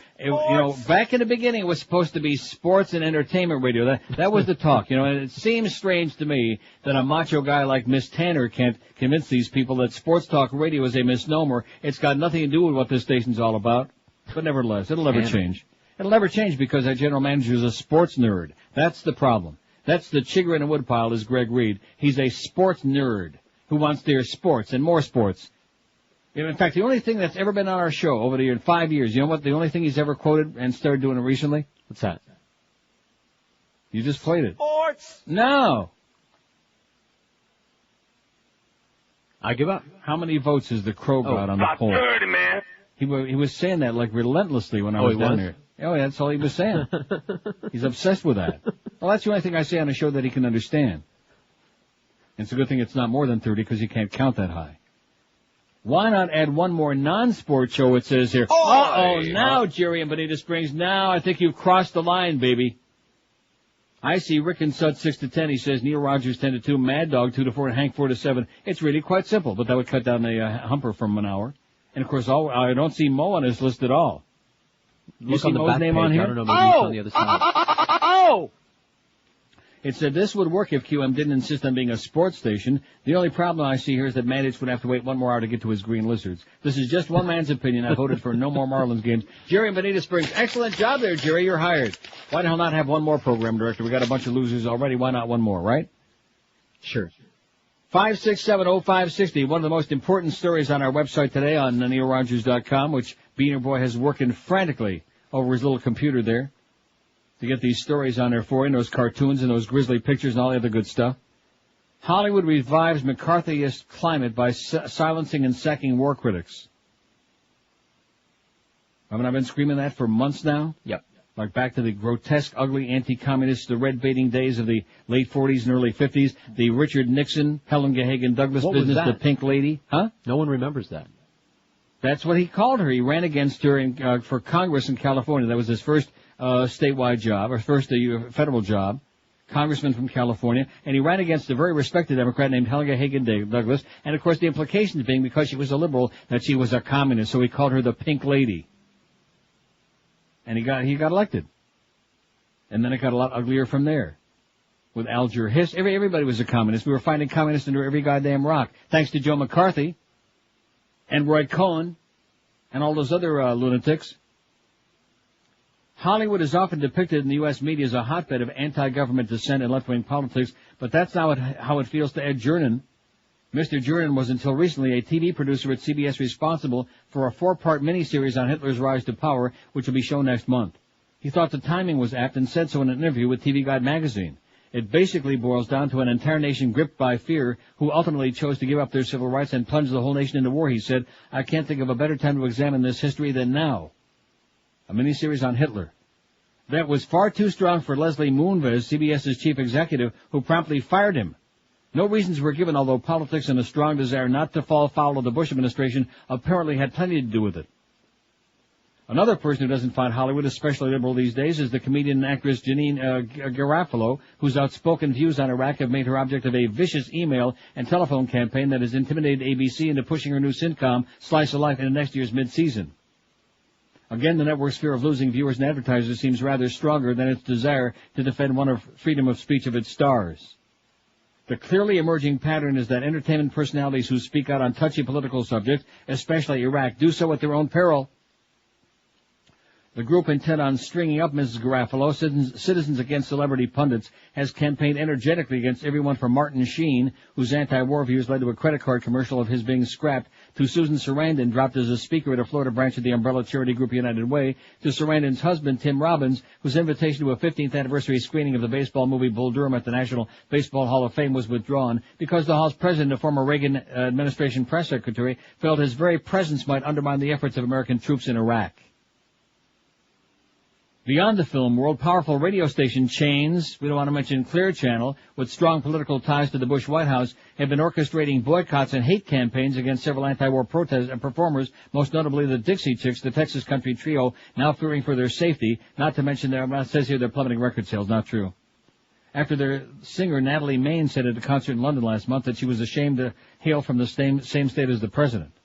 One radio chain, Cumulus Media, responded by arranging for a tractor to push Dixie Chick CDs, tapes, and videos in an episode that carried uncomfortable echoes of historical book burnings and other cultural purges. To crush them. As I say push them, crush them, sorry.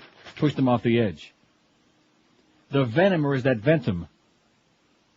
The venom behind these campaigns is disturbing enough, but there's a second strand of the story. And that is that Hollywood might not be such a liberal place after all. As Robbins said in a speech to the National Press Club in Washington last week, I'm sick of hearing about Hollywood being against this war. Hollywood's heavy hitters, the real power brokers and cover of the magazine stars, have largely been silent on this issue.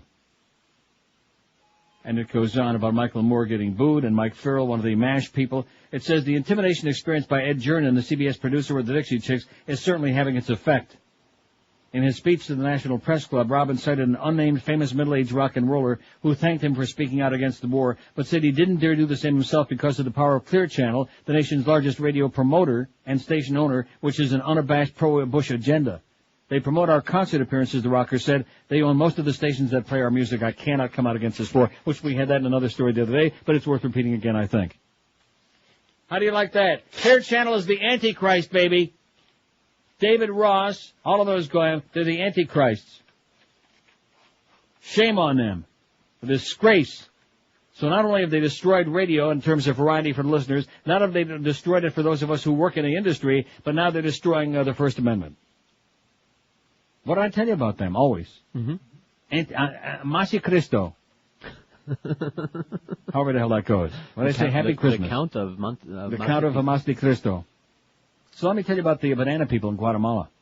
Chiquita banana, huh? In fact, it's a damn good thing they got a bunch of them bananas on passions there, so that Precious is keeping one in her puss all the time.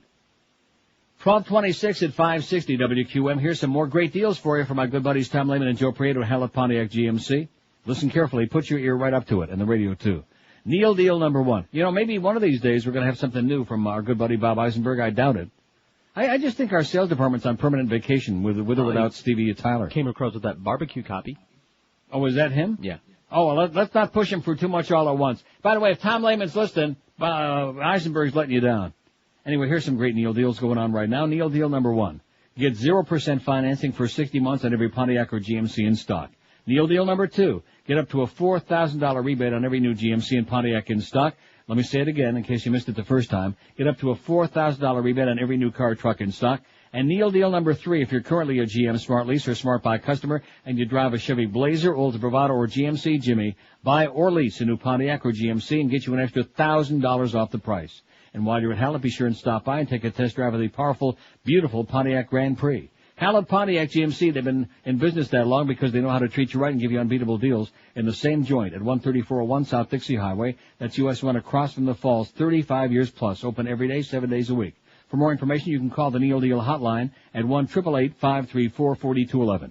That's 1-888-534-4211. And don't forget, all Neil deals are subject to credit approval. See dealer for details. Hallett Pontiac GMC, you know it by now. They be professional grade. We're Sports Radio 560 QAM. It f***ing blow! See, that's the beast's problem, and he'll never get out of his system.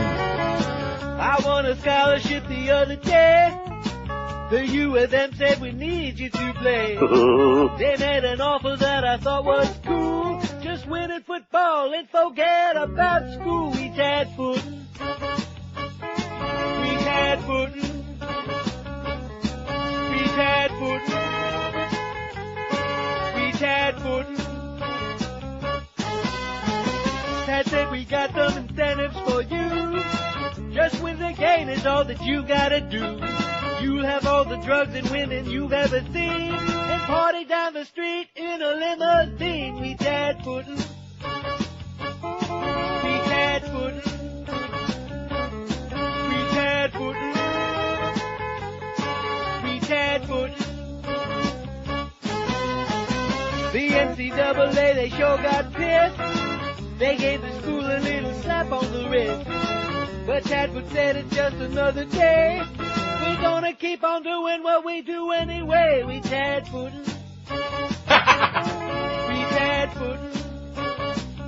Are you? We tad footin'. We tad footin'. We be tad footin'. We be tad footin'. Don't need no school no more. We be tad footin'. Uncle Neil, who's on the radio from 10 to 2. Loudmouth, piece of atheistic Jew. Outside of White House almost every day. Blessed with the miracle of being gay. Oh! The world's greatest homo in South LA. Packing big, big pleasure in a big, big way. Oh! The world's greatest homo in South LA. Packing big, big pleasure in a big, big way. Uncle Neil. 12:33 at 560 WQAM. So anyway, don't send me any more faxes, please, by Mike Oxlong. Okay. Chronic. Yeah. See, this is the problem. If you give these people just a little taste, just a little bit of notoriety, or they're just, you know what the deal is. Yeah. Nashville songwriter Felice Bryant, co-author of Rocky Top and Bye Bye Love, dies at 77. Oy! How do you like that? I even heard of the guy, and he died before we could find out who he was. He died? Felice Bryant. Is he couldn't do a Felice Navidad? Felice Bryant, who with her late husband, it's a she, I would think so, wouldn't it? Felicity, is that what that stands for? I don't know. Who with her late husband wrote Bye Bye Love and other Everly Brothers hits, and with a hand-clapping bluegrass standard Rocky Top, I have no idea what that song is. Oh, you've heard it. Huh? You've heard it. She died today. She was 77. Oh, and I'm saying he died, and it's a she. I'm sorry about that. She died? Yeah, sorry. Bryant, who had been diagnosed with cancer, died at her Gatlinburg home, said Carolyn Davis, spokeswoman for the Songwriters Licensing Agency, BMI. Her husband, Bordelot, who died in 1987, also wrote or co-wrote 800 recorded songs cut by more than 500 vocalists. Their songs have accounted for approximately 500 million in sales. Is that incredible or what, huh? Incredible. Some of their big hits include Everly's Wake Up Little Susie, We Could, recorded by various artists including Jim Reeves and El Martino. I never heard that. Raining in My Heart, recorded by Buddy Holly, Dean Martin, and Ray Price. And guess what? They're all dead too. Is Ray Price dead? I think they're all dead. Isn't he? I don't know. Come on, get with it. How about Vincent Price? He's dead. Yeah. Same difference. Others who recorded songs by the Bryants include Elvis Presley. He's dead. Beatles, some of them are dead. Half. Bob Dylan. Might as well be. Oh, that's bad. I shouldn't have. Well, Grateful Dead, Jerry Garcia. The Beach Boys. Let's see, how many dead? Dennis and Carl Yeah. Did I leave anybody out that's dead? I forget. I think that's it. Okay. Tony Bennett, he's hanging on. Simon and Garfunkel, Ray Charles. Roy Orbison, dead. Sarah Vaughan, dead. See, it's not a good idea to be recording songs by these people, but I guess there won't be any more. The couple began writing songs together when Bordel O'Brien set his wife's poetry to music. The first major success was Country Boy by Little Jimmy Dickens in 1948, who later came out with that Dickens cider. Rocky Top, written in 10 minutes in 1968, recorded by the Osborne brothers. Is that the Osbornes or the Boosborns? Became a state song in 1982, joining Tennessee Waltz and others. It's been the fight song for the University of Tennessee athletic team since the early 70s. Whipping football crowds into a frenzy at Neyland Stadium. Never heard of it. You've heard it. Let's see. Alone, Bordel O'Brien wrote All I Have to Do Is Dream, Devoted to You, both recorded by the Everly Brothers, and Love Hurts by Roy Orbison. Love Hurts. Rectum. By Roy the Boy. So there you go. There's some bad news for you. They're dying like flies, man. Here's another fax this morning is a perfect example of why you did your show with no phone calls. Oh, there's no question about that. They didn't like it, though. They didn't like it. They hated it. They hated it. They hated me. They wanted me to, die a wicked death. Without sucking your ass, it says, I honestly don't know how you do it without using major amounts of drugs and or alcohol. Well, who said I don't? Huh? I don't. There are people and their organizations like PNAC out there and an administration that has a hunger for world domination that we haven't seen since Hitler. Yeah, that's right. People killing each other over such important issues ranging from the acquisition of the latest model of Nike sneakers to the acceleration of a spouse's life insurance benefits. Right. And all you get are the purest of assholes calling in, spewing very lame and extremely weak one-liners in hopes that their Schmidt somehow becomes a Neil Bitt, and by doing so making their hopeless lives complete. That is... Absolutely correct, sir. Rob, you put your thumb right on it, sweetheart. Yeah. After living here for more than 17 years, I'm thinking Baghdad isn't so bad at all. My only concern is I'm too late for the free-for-all withdrawals at the banks.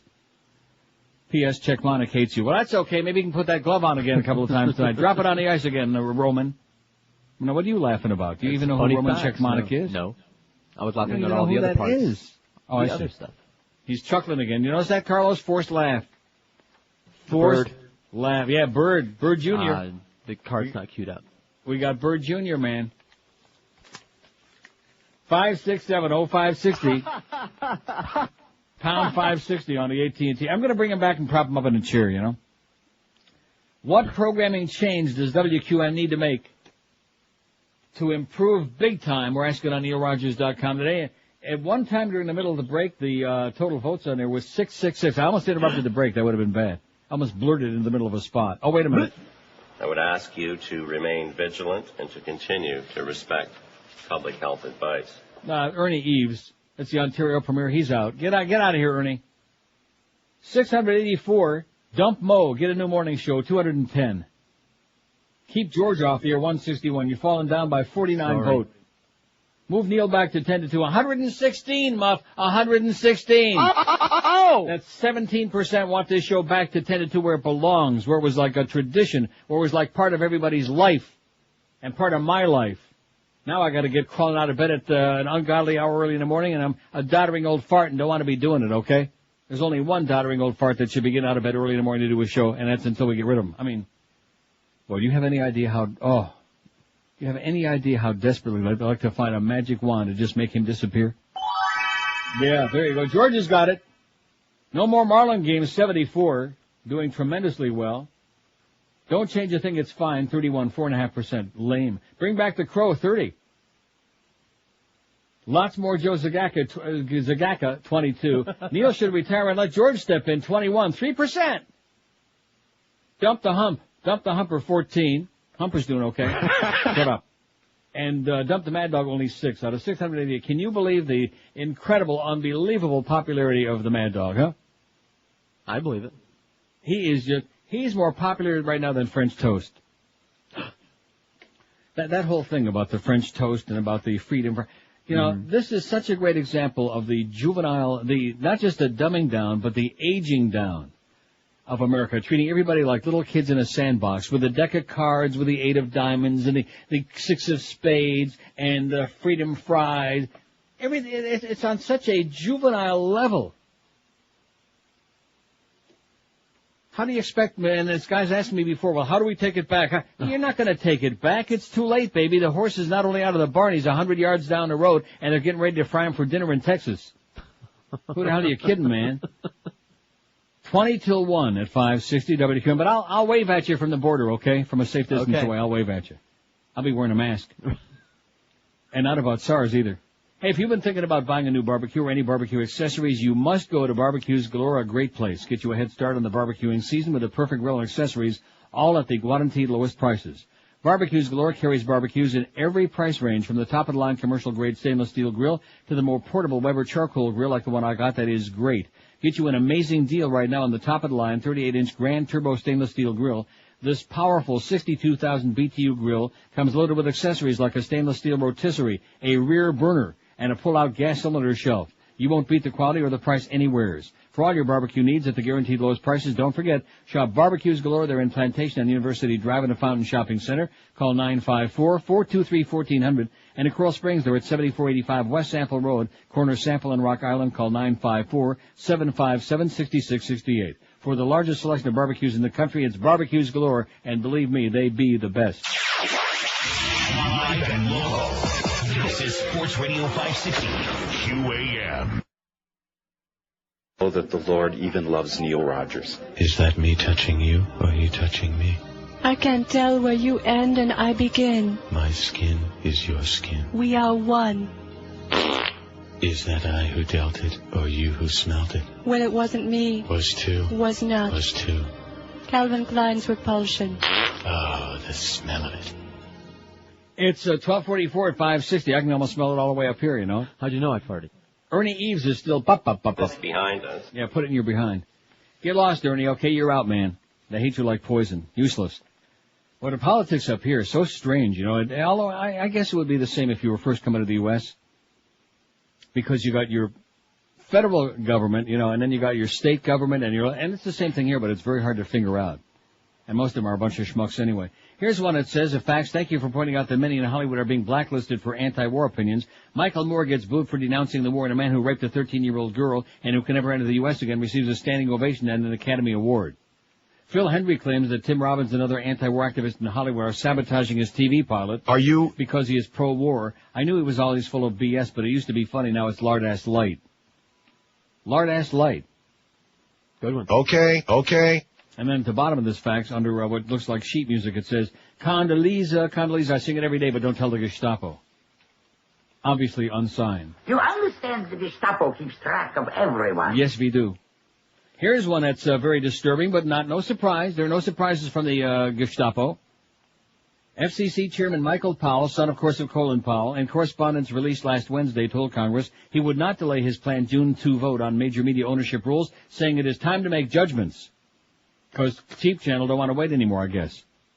Powell's statement came in correspondence replying to 8 recent letters from federal lawmakers split on whether the agency should proceed quickly or propose rule changes and submit them to more public comment. The 5 commissioners are deliberating privately on what changes to present for the June vote. Powell, in his letter dated April 11, said the agency is tardy in complying with the congressional mandate to review ownership rules every 2 years. He said the FCC has received significant input from the American public, compiling a record of more than 18,000 comments. The time to make judgment based on the record is before us, Powell wrote. Congressional correspondents urging action by June included Representative Billy Townsend, Republican of Louisiana, the chair of the House Commerce Committee that oversees the FCC. Those urging more public comment included 12 senators from both parties who comprise a majority of that chamber's Commerce Committee, which likewise oversees the FCNC. At issue are rules that limit TV network size, restrict local concentrations of TV and radio ownership, and prevent daily newspapers from owning nearby broadcast stations. The FCC's 2 Democratic commissioners have pushed for a delay in the rulemaking, saying more studies should take place before they vote alongside their 3 Republican colleagues. See, as usual, like I've said, both parties suck, but the Republicans are the dangerous, the malignant ones, and the Democrats are benign and asleep. There you go. I say let's let Clear Channel own every station. Oh. There you go. What do you mean? And we can have all lard-ass, we can have lard-ass heavy and lard-ass light. Are you sure? All day. 24 hours a day. Everywhere in America. Sickening.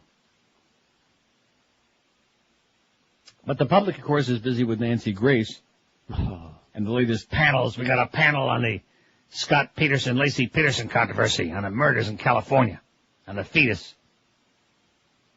It's just amazing.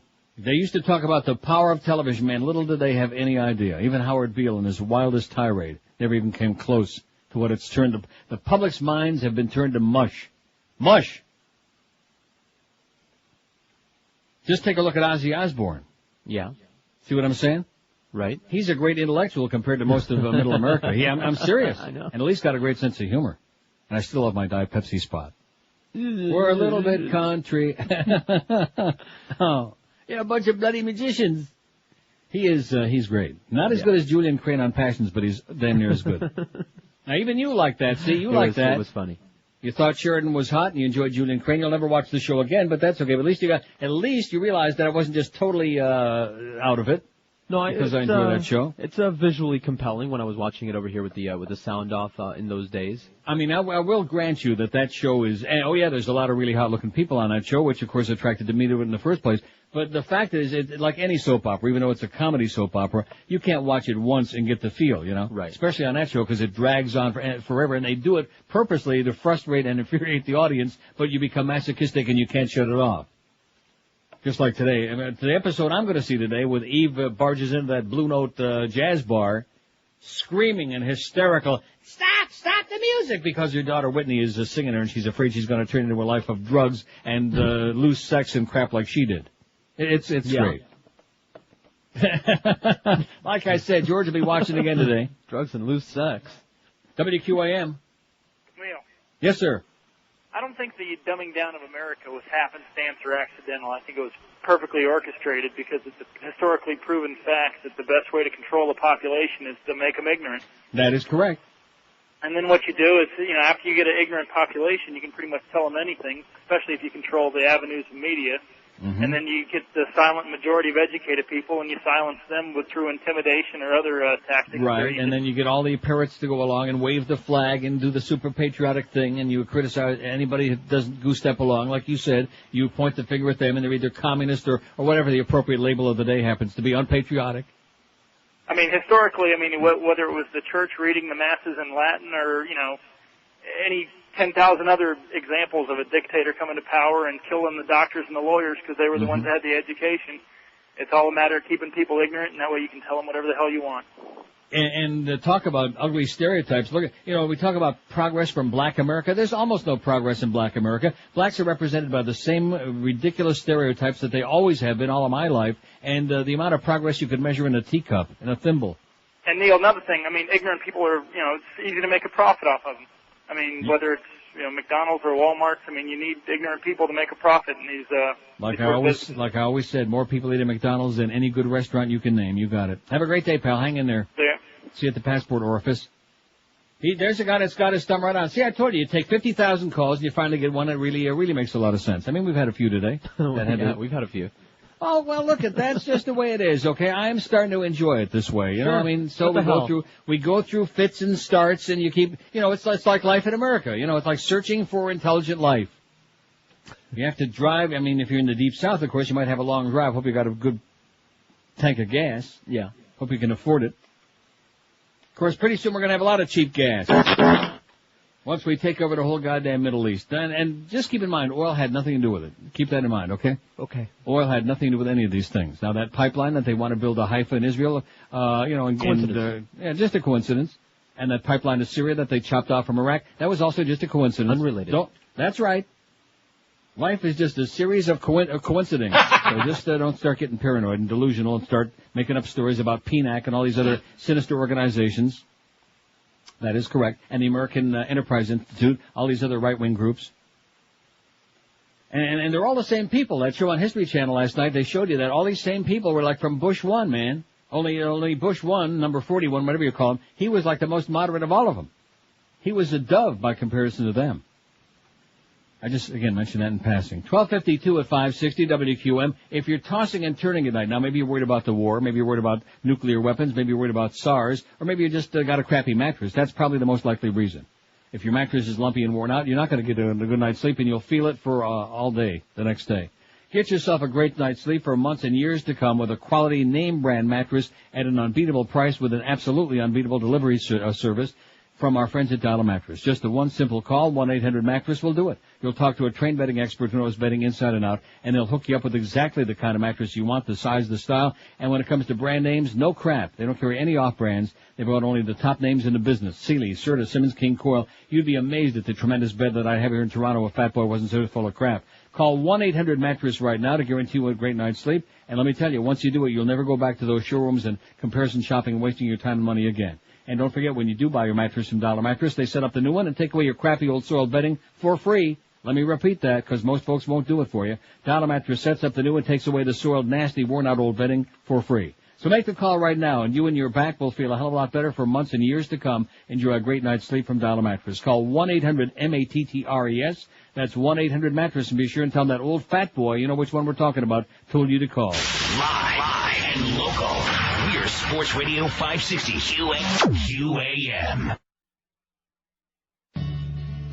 No.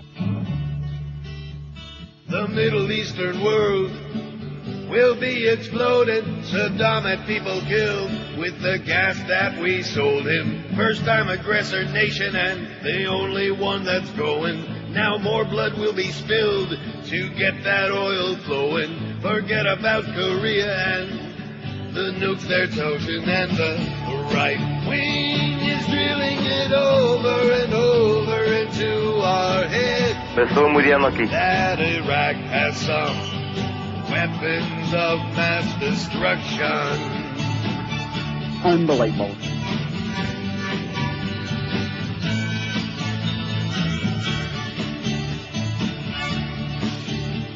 $3,000 people killed are not forgotten. Let's exploit them instead. Hey, there's oil to be gotten.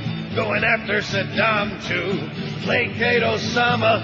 There's no longer mention of the name Bin Laden, but no one seems concerned, all comfy and complacent, believing every word of this cartel administration that controls us by fear through media manipulation. And the right wing is drilling it over and over into our heads that Iraq has some weapons of mass destruction.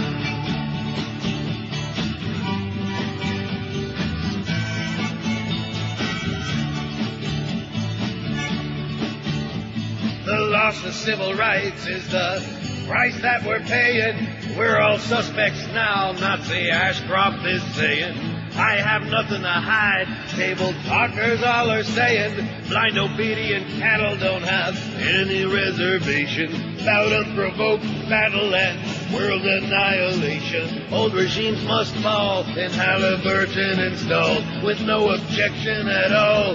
Democrats don't have the balls, and the right wing is drilling it over and over into our brainwashed heads. Iraq has some weapons of mass destruction. Only Iraq has some weapons of mass destruction. CNN is full of crap as usual. On their website, there's a big headline that says travel restrictions to Canada being considered. And then when you read the whole article, there are no travel restrictions to Canada. They're just telling people when they come here, don't go to hospitals, don't go where people have a bunch of masks on, don't go where people look dangerous, you know, stuff like that. Uh-huh. And then at the end it says, excuse me, that's what it says at the end. I mean, typical CNN, certainly not news. Anyway, dumping Mo, the biggest change possible on the for improved QAM, 226. George is he's past you, man. You're sucking wind. Sorry. 164. You better speed up. Long way to go. To Mad Dog's next. The ever popular Jim Maddich. Bye. The Neil Rogers Show on 560 WQAM, Miami, Fort Lauderdale. This is better than sex.